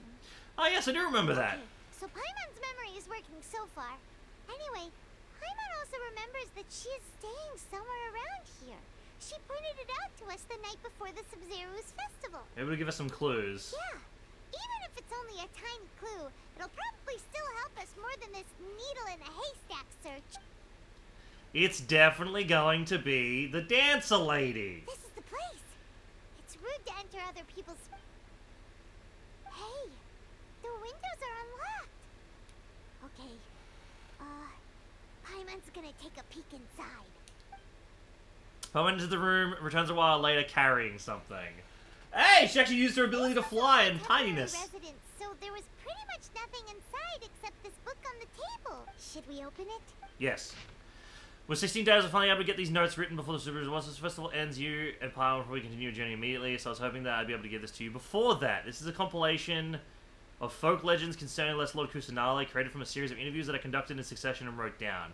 There have been so many people, but I'm afraid there are very few who know much about her. I still hope this will be used in searching for her. Gandhar reveals water supply was once contaminated, forcing everyone to go very far out to get water. One people suddenly found that the water was drinkable again. Some said the green light was seen near the water previous night. Everyone believes it was the Divine Palace Kusanale. It sounds quite possible. The decontamination of water sources via natural means probably takes ages, let less appear in the Gandharville then. After Mama passed away, I was super afraid of the dark and couldn't sleep, but from one day on, I would hear a voice that would chat with me until I fell asleep. A nice lady told me that Leslie Kusanale must have been watching over me. Hope that the Sub-Zero Festival makes me feel a little happier. She's indeed a gentle god. There was this one time where I had a wee bit too much to drink and couldn't find my way home to save my life. Then, when I turned a corner, I could have sworn I lost sword Lesser Lord Kusanale. She was very tall, had the most muscular arms. She caught me when I slipped and fell. The next morning, I found myself sleeping under a tree. I reckon that must have been her looking out for me. I'm not sure this one as much as that's referenced. That was probably just a tree, right? These folk records appended to Duslan's references. Densely packed. Wow. Dunyarzad wrote all of this. Sounds like she was always thinking of us even while we were away. Even though she was also busy preparing for the Sub-Zero's festival and had all her health problems to worry about. She must have wanted to give this to us as a gift on the day of the Sub-Zero's festival, right? If we hadn't found this book, we never would have known. But now that we know, we can't even thank her. Nah, I reckon the Dendro Archon is going to bring her back somehow. She's fucked off somewhere, and she's gonna figure out a way to bring her back. Hey, where are you off to now? Talk to Dunyarzad. Oh, what if she's the... I mean, I would have thought when she died, the dream would have ended. But if they made the puppet the source...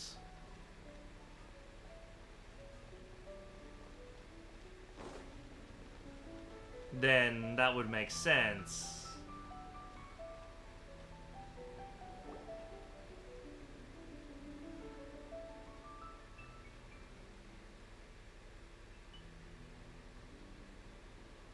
It's Dunyarzad's puppet. I guess I'll feel better if I say this out loud. Actual dialogue? Thank you. Traveler?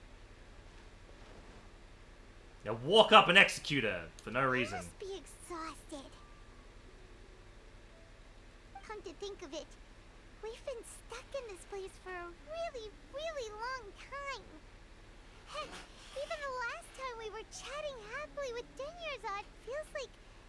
eternity ago.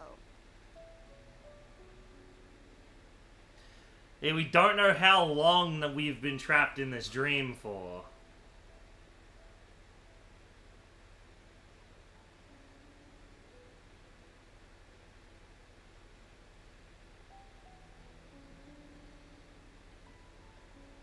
Paimon still remembers when we were sitting here, and the way her eyes sparkled when she talked about Nilu's dance of Sub-Zerus. I can barely recall it now. There will always be frustrations in life, but I know that the point of living is not to leave behind any regrets.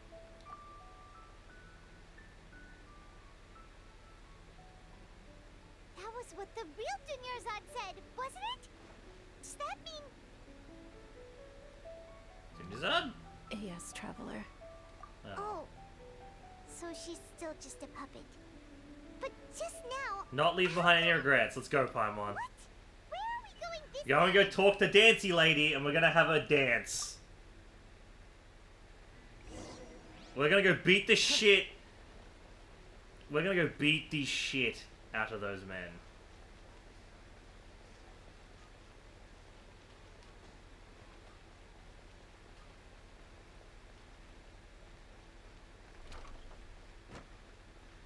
Walk up and stab him. Just shank him in the back. If you continue to resist, we will have to order an invest. The Grand Sage has already granted you much lenience. Oh. Ooh. Walk up and just deck him. Traveler? You... Traveler? Traveler? What the heck are you doing? If you get arrested by the Academia, that's another day gone to wait.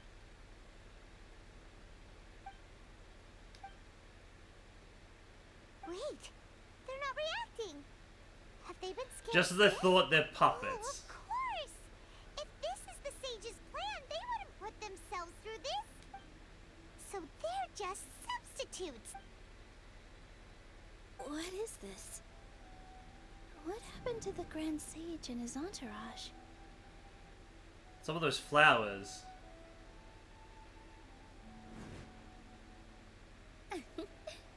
Like I said, they symbolize the goddess of flowers. I knew it! It's the dancing lady! That all the real Padisaras went extinct after her death. Yes. The Greater Lord brought forth new Padisaras in memory of the goddess of flowers. But she ultimately could never truly replicate that beautiful shade of purple. If she could just have 2 of those flowers, she'd be happy, is what she said. That beautiful shade of purple. Aren't these flowers real Padisaras? Just like the ones from the legend? I didn't even notice. Dunyarzad, did you find these? But didn't you just say all the real flowers went extinct after the goddess of flowers passed away? So... Yeah. What's going on here? Nilu, close your eyes. Huh? Imagine the grand stage, Grand Stage's entourage are not here in front of you. You guys are acting... No one here. Hey! disappeared! So Nilu's the host. What a surprise! Purple Padisaras don't exist in the real world anymore. But in Nilu's subconscious, they can appear as decorations on the stage. It's just like the example Nahida told us. People assume there will be food on a plate, and Nilu assumed there would be real Padisaras in the flower pots. So when you saw the flowers, you instantly knew it was Nilu? I knew it was Nilu the moment we were asked this question. Traveler's stupider than me. But if Fair we enough. want to end the samsara, we need the host to become a... How should we make Nilu realize that? Am I dreaming? Huh? How did you come to that conclusion? So I'm right. Is this Lesser Lord Kusanali responding to our celebration of the Sub-Zerus festival? Wrong guess, but you aren't completely wrong either. The point is, what made you think this is a dream? As far as you know, people in Sumeru don't dream, right? Yeah, but have you heard the tale of the first sage? To prevent a calamity, he went on a journey to find the Dendro Archon. Ooh, sounds familiar. Dinyarzad told us a story like that when we first arrived in Sumeru City. So it was about the first sage, huh? Okay. Yep. But in the part you heard, he hadn't become the first sage yet. There's more to the story. His piety and wisdom were acknowledged by the Dendro Archon, and she finally gave her blessing to him. All kinds of spectacular scenes appeared in front of the first sage, as if all the knowledge in the world was being painted onto a canvas right before him. He was captivated. Oh, she's telling the story and it's changing the dream around. Who knows how long, he mastered all the knowledge he could comprehend.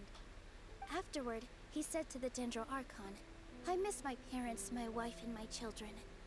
I've been away from home for far too long. They must be worried. The Dendro Archon smiled.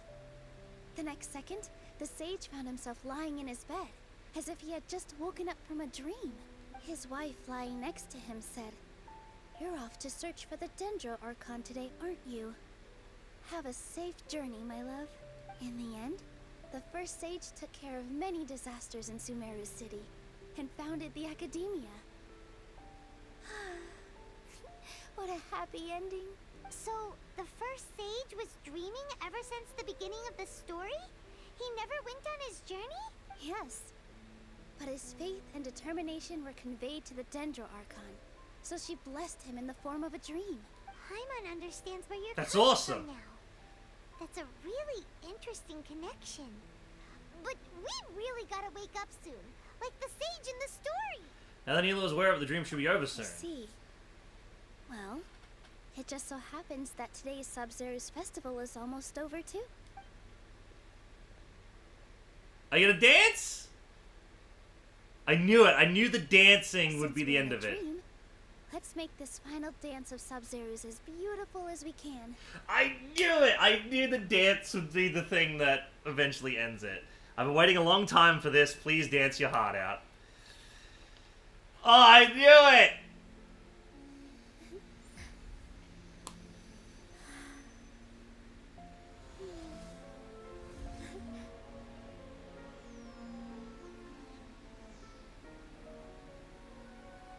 The wait is over, everyone. I dedicate this to our god, the dance of Sub-Zero's.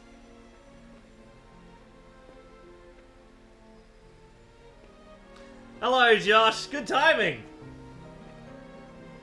Wish you were here like 2 hours ago, because this shit was crazy.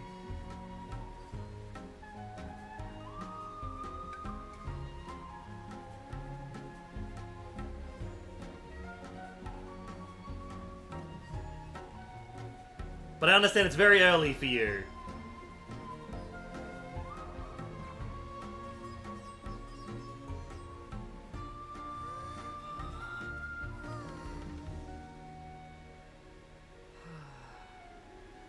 I'd be lying if I said I had no regrets. I would have loved to see Nilou's dance.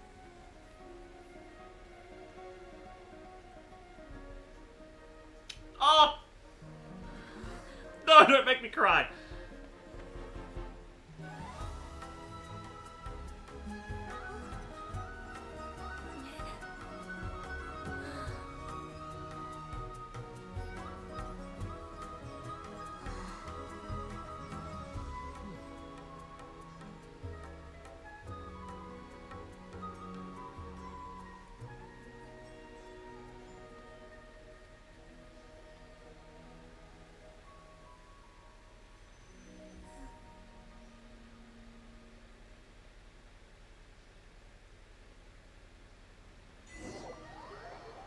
Did we do it?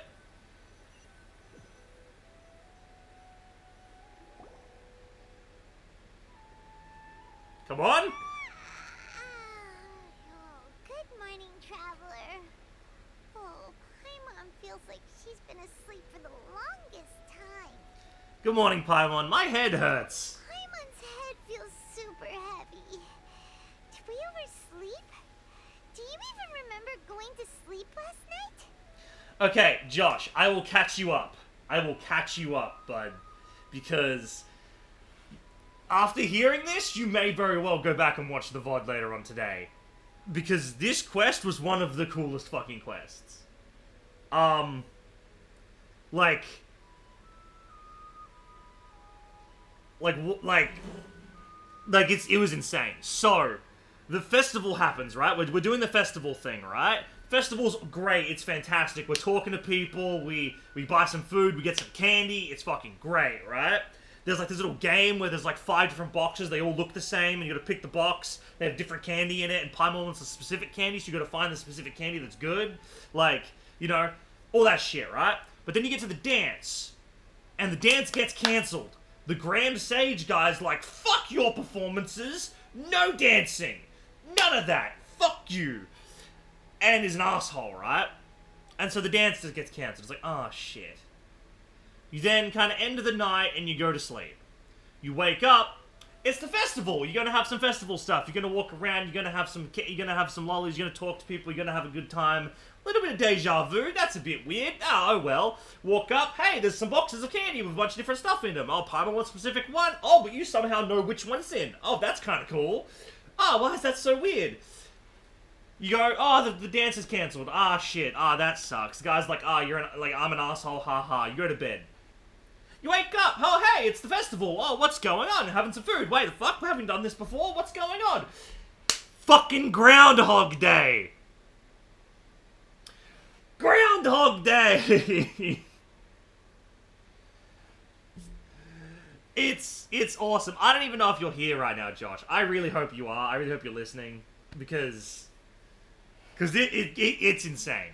It's oh my god, it's crazy. And then so you're trying to figure out what the fuck's going on. You're trying to figure this shit out, and then you see this little girl who looks familiar. And you're like, okay, whatever. You eat some food that you've never eaten before, but it tastes familiar. And you're like, how many times have you eaten this food? And that's when it starts to get tricky, because from the player's perspective, it's only been 2 days. But then when you talk to this little girl, who's like, you can finally see me, you're the only people that can see me, it's revealed it's been like months. You've been in this dream state for at least 40 days. At least. It could be way more. She gives you all your memories back using one of the memory stones, and you remember all of the days that you've been stuck in Groundhog Day. And it's nuts. And so then from that point onwards, you're trying to figure out what's causing it. You're trying to figure out, like, what's going on. Are we stuck in a time loop? Are we in reality and someone is wiping our memories every day and resetting the party and stuff like that? And then you realize that Dunyazad's condition is getting worse. So she does have that sickness with the black scales that Kalei has, and her condition is getting worse. So it can't be a time loop, because her condition would be getting reset every day. And so then you go, okay, so maybe it's they're wiping everyone's memories, and they're just replacing all the food to keep everyone stuck in the city. But then Cat Girl with the heels is like, no, that can't be right, because there are so many intricate things that they couldn't possibly replace. Like, she has this wooden training dummy she's fighting every day. If she was fighting that every day, eventually the wooden training dummy would just collapse and be destroyed, and she would notice that. Or her sword would have chips in it, and she'd notice that. And there's no way that they could recreate that shit every day. Because they're such intricate little things. And they're like, okay, so it can't be reality and they're not wiping our memories. So what the fuck is happening? And then eventually, the Traveler's like, hey, why don't we try leaving the city? And when he leaves the city, he tells Paimon to stay behind. He's like, Paimon, you stay here. I'm going to leave the city and see what happens. He leaves the city, disappears, despawns. The next day happens, and he has no recollection the day previous happened. No recollection at all. And he can't recover those memories the same way they've been doing every day. So like, okay, let's get like a radio, essentially. And I'll go through this, I'll go out of the city again and radio back what I'm seeing. So even if my memories get wiped, you guys remember it. He leaves the city and all of a sudden it's like shifting sands and howling fish and like distorted eldritch shit. And he's like, what the fuck is happening? And he's reporting this back. And it's real kind of spooky. And there's like people, but the people don't have any souls or anything in them. They're like puppets. And it's like, what the fuck's happening? And then you wake up the next day, and the Traveler has no recollection of any of this. And Paimon's like really worried, yada yada yada. Like, Paimon was actually a champion in this. I really felt bad for Paimon at one point in this story, because the Traveler disappears for an entire day. Paimon thought he was dead. Like, just gone. Paimon, like, it was so sad, and like, I genuinely felt bad for Paimon. Then, after all of that, you finally figure it out. You finally piece it all together. It's not a time loop. It's not reality and mind wipe. We're stuck in a dream. The Academia has put all of us into a dream state, and they're harvesting our dreams. Because remember, it's stated, no one in Sumeru ever dreams. Why is that? Because the fucking little machine that they give you that connects to your eyes, that connects to your ears, when you sleep, it harvests your dreams. And that's how they gain all the information from people. They're harvesting information from people. And what does the Academia want to do? They want to put everyone into a permanent dream state so they can just harvest a fuckload of dreams and turn Sumeru City into a giant brain, essentially, that can solve any problem that's posed to them. The problem is, people who have illnesses, like Dunyazad, won't survive this process, won't survive being in a constant state of fatigue, constantly dreaming, constantly having their shit harvested. Like, she can't survive it. And so, the Dendro Archon's like, yeah, you figured it out. Right, get some sleep, and I'll tell you how to leave this dream state tomorrow, because we've got very little time left.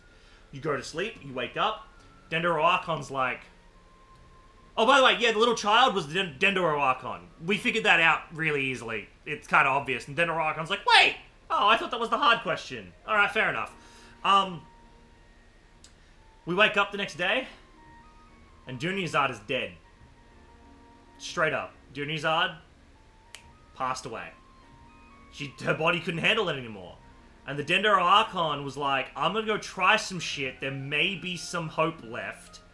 But it's up to you to break out of this dream. You've got to find the dreamer and make sure that they realize they're dreaming. Because 9 times out of 10, when someone realizes they're dreaming, they wake up.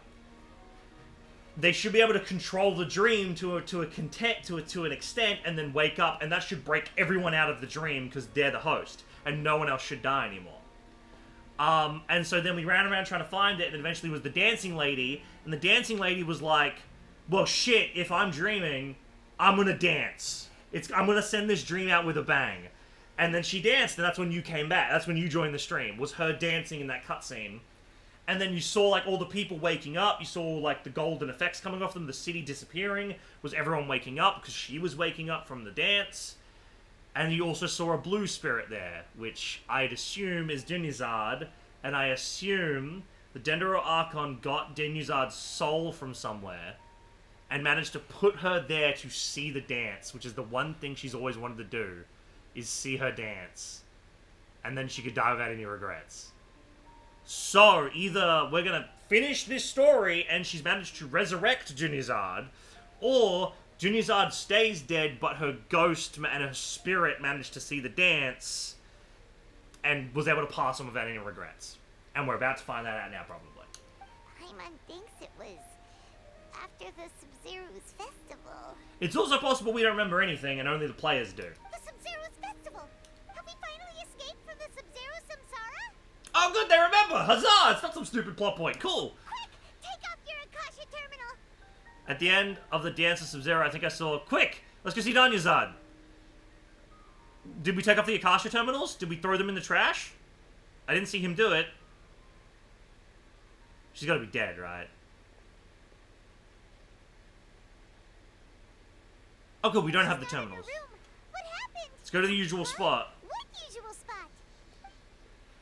The place with the Dendro Archon, right? Yeah. Oh god, what if it's just a pile of bones? Also, look, yeah, we totally did take the thing off. We're not wearing it anymore. Yo, she's alive! She's living! Well done, Traveler and Paimon. Wait! That's not Catherine's voice. That's the Dendro Archon's voice. And thank you, Dunyarzad, for organizing the Sub-Zero's festival for me. I'm sorry, who are... Dunyarzad! You're okay! Oh, don't scare us like that! Oh, Traveler Paimon. I have something amazing to tell you.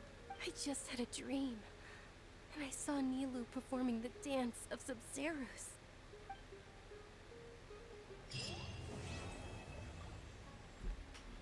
Huh?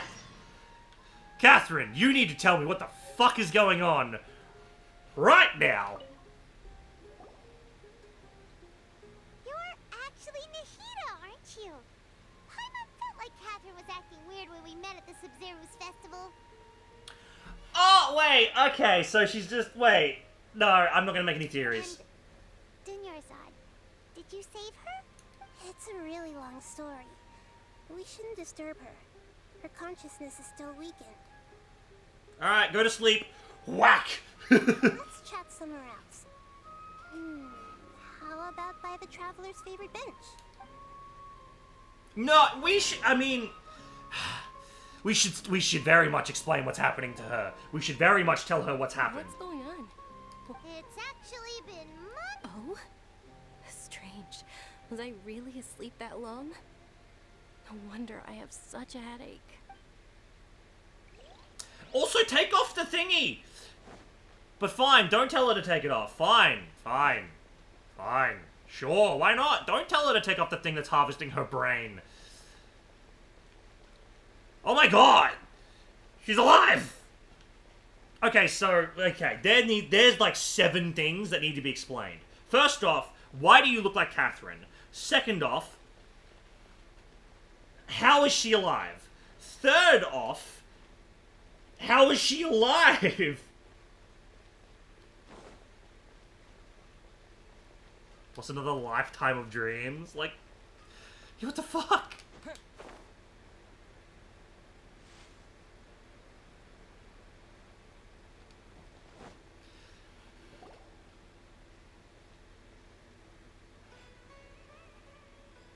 Let's talk about Dunyarzad first.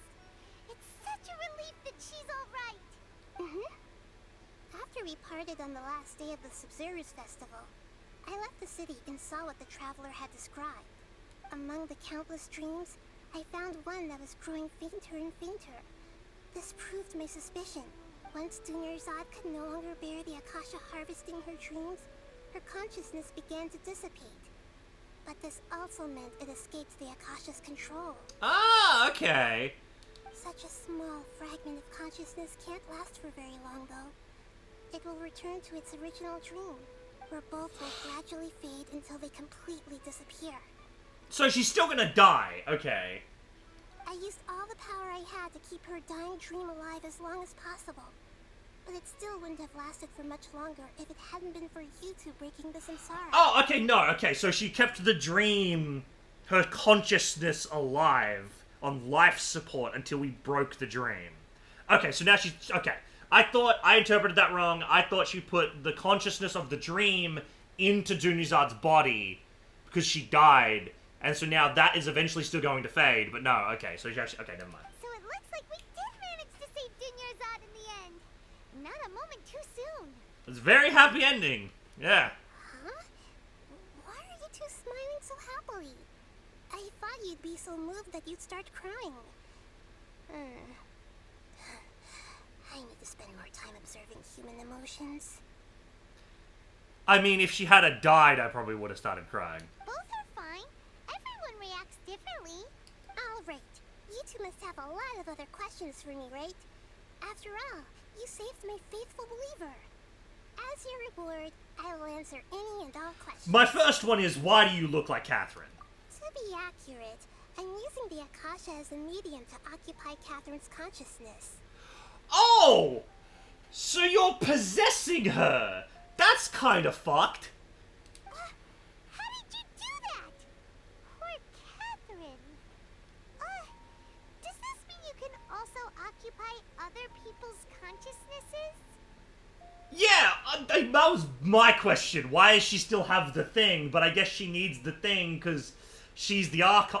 Okay. Theoretically, I can enter anyone's mind as long as they're wearing their Akasha terminal. Oh, that's fucking weird to me. I hate that. I hate that concept. The Akasha is the legacy of Greater Lord Rukkhadevata. As Lesser Lord Kusanali and the first Akasha terminal, my consciousness has always been linked to the Akasha. Okay, yeah, that's what I assumed that, I've yeah. always respected my people's free will, so I've never actually occupied their consciousness. When necessary, I just borrow this bionic Snezhnayan puppet. Ha! She is the robot! And she's from Snezhnaya? Wait! What?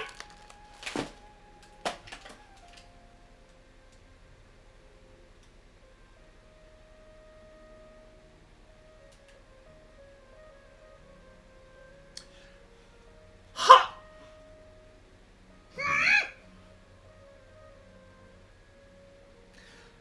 I fucking knew it! The Snezhnaya part, I didn't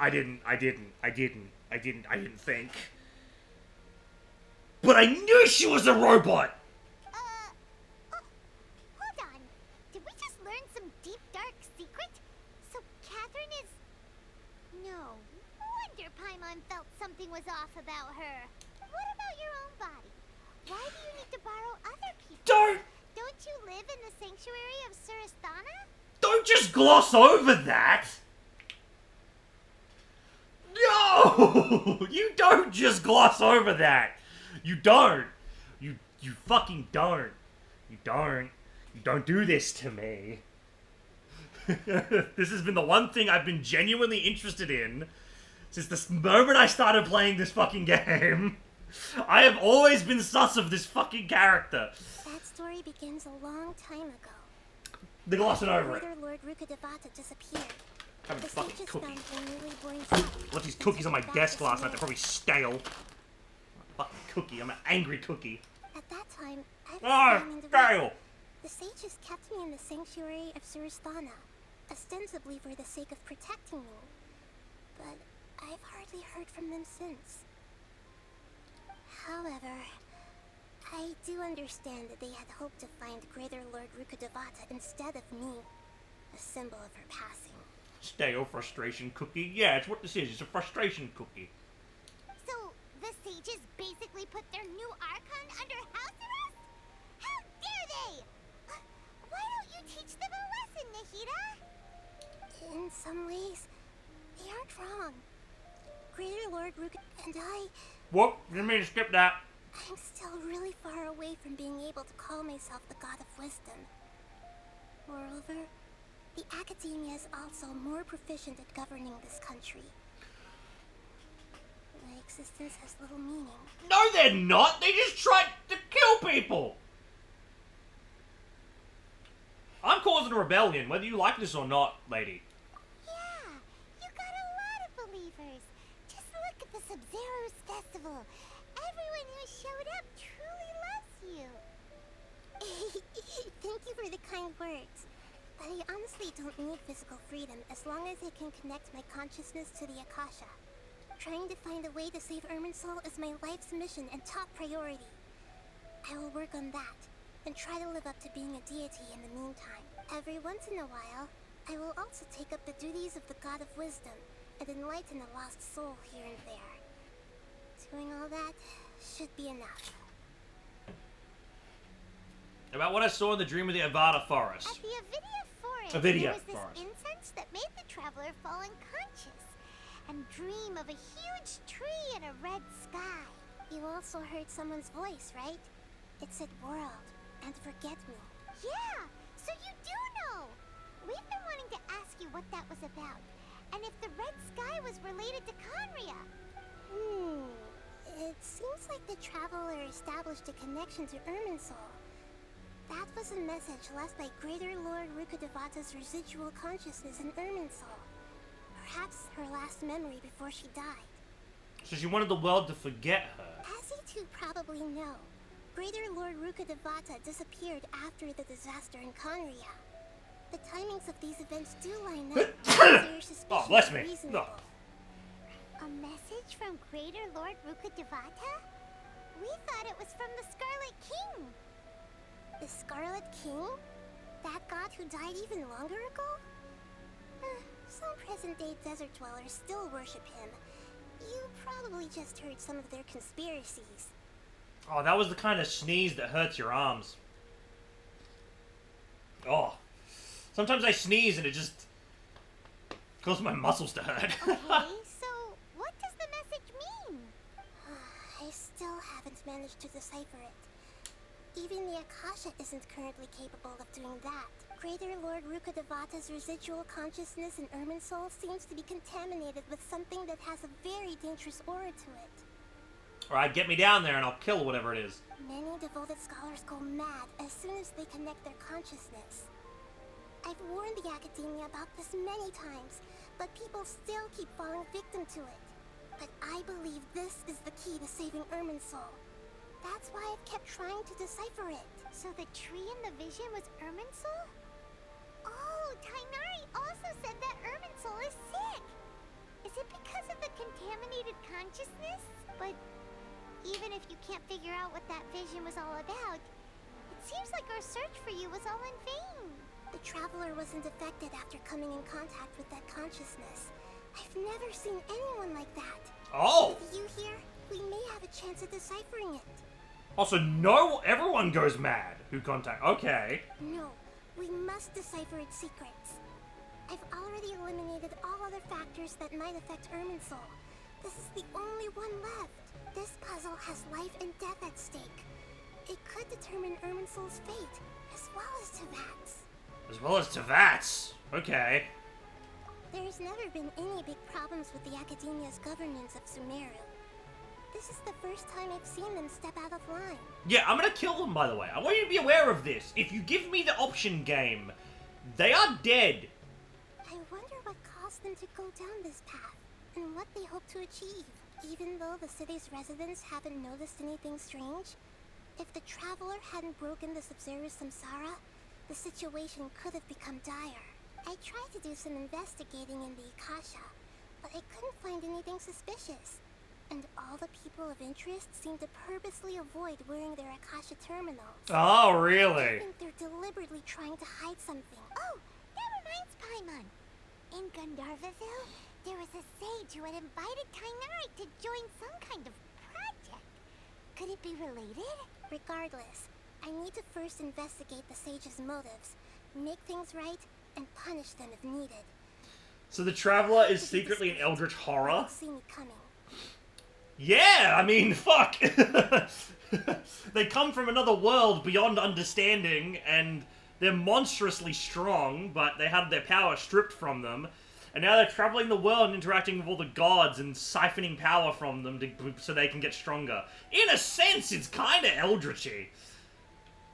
No one realized the issue with the Akasha. You mean how the Akasha stops you from having dreams? Yeah, it's been such a long time. No one's noticed something's up? It's not that no one noticed. It's more like no one cared. Ultimately, it's all rooted in the sage's misdirection. Misdirection? The sages convinced everyone to believe that being unable to dream is a sign of rationality and wisdom. Not dreaming is a badge of honor in Sumeru, even if the truth is that their dreams are being reaped by the Akasha. With their propaganda in place, the sages can maximize their use of the Akasha to facilitate their research. Besides, Greater Lord Rukkhadevata must have created the Akasha in the hopes that it could be used to its full potential. That's why I've never come out strongly against this. Anyway, the perspective advocated by the sages drowned out any voices of doubt. By now, even those who never use Akasha terminals find it too shameful and embarrassing to talk about their dreams. Oh, I am going to kill these people. They are so dead. Got it. I hope my answers were satisfactory, seekers of knowledge. To be honest, maintaining Dunyarzad's fading dream took a lot of mental energy. I think I may need to rest for a while. Oh, and you don't need to worry too much about the sage's activities for now. the Akasha won't be able to conduct another project on the scale of the Sub-Zero Samsara in the immediate future. How do you know this? Go and get some sleep. Leave everything to us. Just get Order to drop a meteor. Yeah, I'll just go get the other 3 Archons that I'm friends with to rock up, and no one could stop them. I'll call in some favors. It'd be actually incredibly easy for the Traveler at this current point in time to handle this situation, right? You walk up to Venti and be like, hey Venti, so you know how you're all about freedom and everything? Oh yeah, of course, everyone should be free to do whatever they want. Yeah, well, these scholars, you know, they're in Sumeru, are kind of taking over everything. And they are harvesting everyone's dreams. They're literally stopping everyone from dreaming. And they're trying to forbid people from doing any kind of recreational arts, dancing, anything that's not academic. They're kind of like getting close to ruling with an iron fist. I would like your assistance as an Archon to help alleviate this problem. This is a favor. I'm calling it a favor, essentially. Move on to Zhongli. Hey, Zhongli. Listen. So, I'm gonna be honest. There's some fuck shit going on. Explain the situation.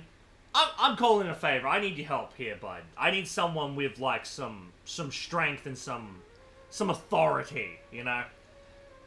Swap over to Raiden Shogun. Hey, Raiden. Yeah, I need your help to just beat the shit out of some people. And she's immediately on board. That's all you gotta say. You rock up to Sumeru, you're like, hey, Academia! Fuck you. There you go. I got 3 Archons. What do you got? You ain't got shit. There you go. What a relief.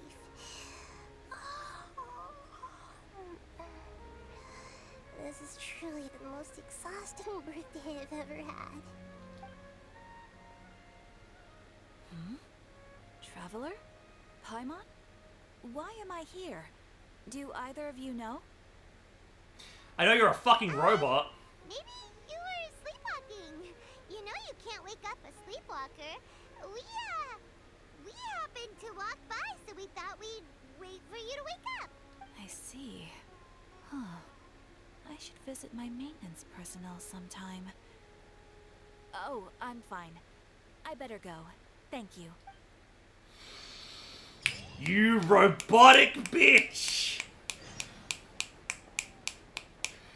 Oh, you robot bitch.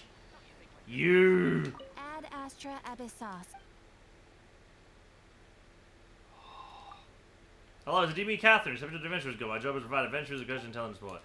Looks like you're already familiar with the Adventurers Guild modus operandi. I'll leave it at that. You've been following me this whole time. My expenses covered. I won't refuse. But unfortunately, being a receptionist is a year-round job. Is going to get a vacation option.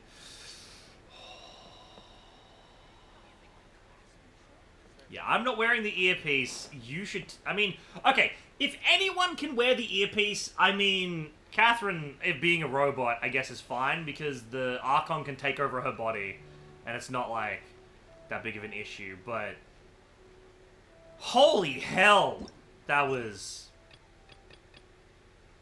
Oh, we're done with the main story! Oh!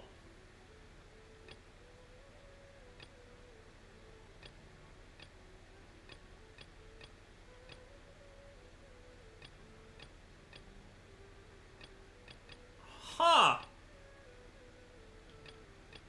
But didn't I just get it? Didn't I just get a story?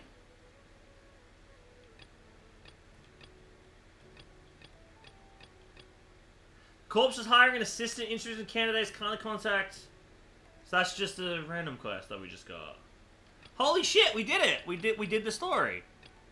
Now we've got, like, obviously we've got side quests to do, like the event quests and stuff, which will be the next stream, but I'm really glad about that because, I have to take, like, a day or 2 off. We have an inspection coming up for the house, and I need to clean, I need to vacuum, I need to dust, I need to organize everything. I need to clean the whole house. The fucking garage is a mess. I need to clean the garage. We gotta, like, steam clean the fucking couch. like a bunch of shit we need to do. So I was gonna take like the weekend off. While Jess isn't working, we can all work together, get the house clean, and then Monday, Tuesday, maintain the cleanliness, and then inspection. I can't believe that. Okay, I can't believe that. So, I'm very tempted to fucking record a YouTube video on that shit. Specifically the Catherine thing. So...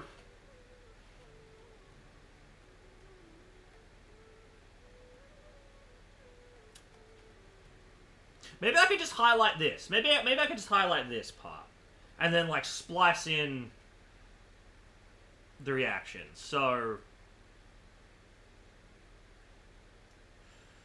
okay, so... yeah. Hello.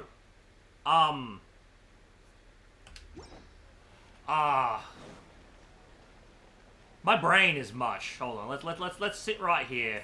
Let's just have a nice background. Right. Hello! Yes! Welcome! We just finished the Sumeru story, and... oh boy! It was... huh! It's something! It's something. So... spoilers. Heavy spoiler warning. Because we're going to talk about one thing in particular. I'm not going to talk about the story. You guys can experience that for yourself. I'm not going to talk about anything about that. I'm going to talk about one thing that happened at the end of the story. One thing you could have missed if you didn't engage in a lot of dialogue options, right? Apparently... not even apparently. It's not even apparently. It's confirmed now. It's straight up confirmed. It is straight up confirmed. Catherine is a fucking Sneznayan robot. She's a Sneznayan cyborg robot thing. Puppet thing. Straight up. Just straight up. It's at this point in time that I will show you my reaction to this information. Future Nick, splice in the clip of me reacting to this information. And, yeah. And, yeah, and so, huh! So, the theories were right. All the theories were correct. Because there were theories going around for ages, because you'd walk past Catherine, and it would be, she'd be like, oh, error! You know, it's like, oh, maybe she's a robot, ha ha ha ha ha ha. You know, there were theories that maybe the world of Genshin was like a video game, and she was like your assistant kind of thing, and she was like part of the programmer's thing, or something. There were theories that she was a robot from somewhere else. She has a keyhole in the back of her neck. And even when she answers the question in the clip you just saw, it zooms in on the keyhole in the back of her neck. So they just confirmed it. And the worst part is, there's nothing. There's no future quests. Like, well, there might be future quests, but there's no quests I can do right now. I talked to Catherine. There's nothing. There's nothing. It just drops that on you. She's a Sneznayan robot puppet. And there's nothing. The fact that a Sneznayan is the part that gets me, because Sneznayan blah blah blah are the fuckers that are against us. They're the ones that send the Fatui and everything. So she's a Fatui agent. Maybe. Ah! This is crazy. This is insane to me. This is insane to me. I just wanted to make a highlight about this that I can upload to YouTube and get 1 million views, and everyone can come to my stream and watch me react to everything else in the future. Oh. Genshin Story's really good. Like, really good. I really like Genshin Story. I recommend everyone just gets past the initial Mondstadt stuff, and the moment you get to Liyue, the story picks up like crazy. It really does. I got nothing else, really. So, yeah. Peace out. Alright, future Nick. Highlight that, download the highlight, export the highlight to Sony Vegas, download the clip of me reacting to it, go back and clip with me reacting to it, insert the clip into where you need to, cut out the weird awkward bits, and yeah, and then upload that shit to YouTube, and have the title, Catherine confirmed robot! Exclamation point, question mark, exclamation point. There we go. In brackets, Sumeru story spoiler discussion. In brackets. There you go. Dusted. Alright, I'm gonna go mow the lawn. And then do that. Thank you all for coming and hanging out with me. I appreciate the hell out of all of you. Atlas says goodbye, don't you? Come on, up you come, pup. Up you come. Hello. Atlas says goodbye. We're gonna go mow the lawn. I'll give him some treats. Kind of misses the point where I can spoil the warning of the title like that. I know, but that's kind of the meme.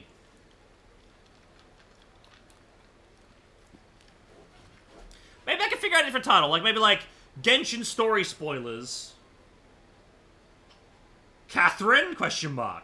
I don't know. Oh my god, I don't know. Kind of want to clickbait people, but it's kind of funny. Anyway, wow.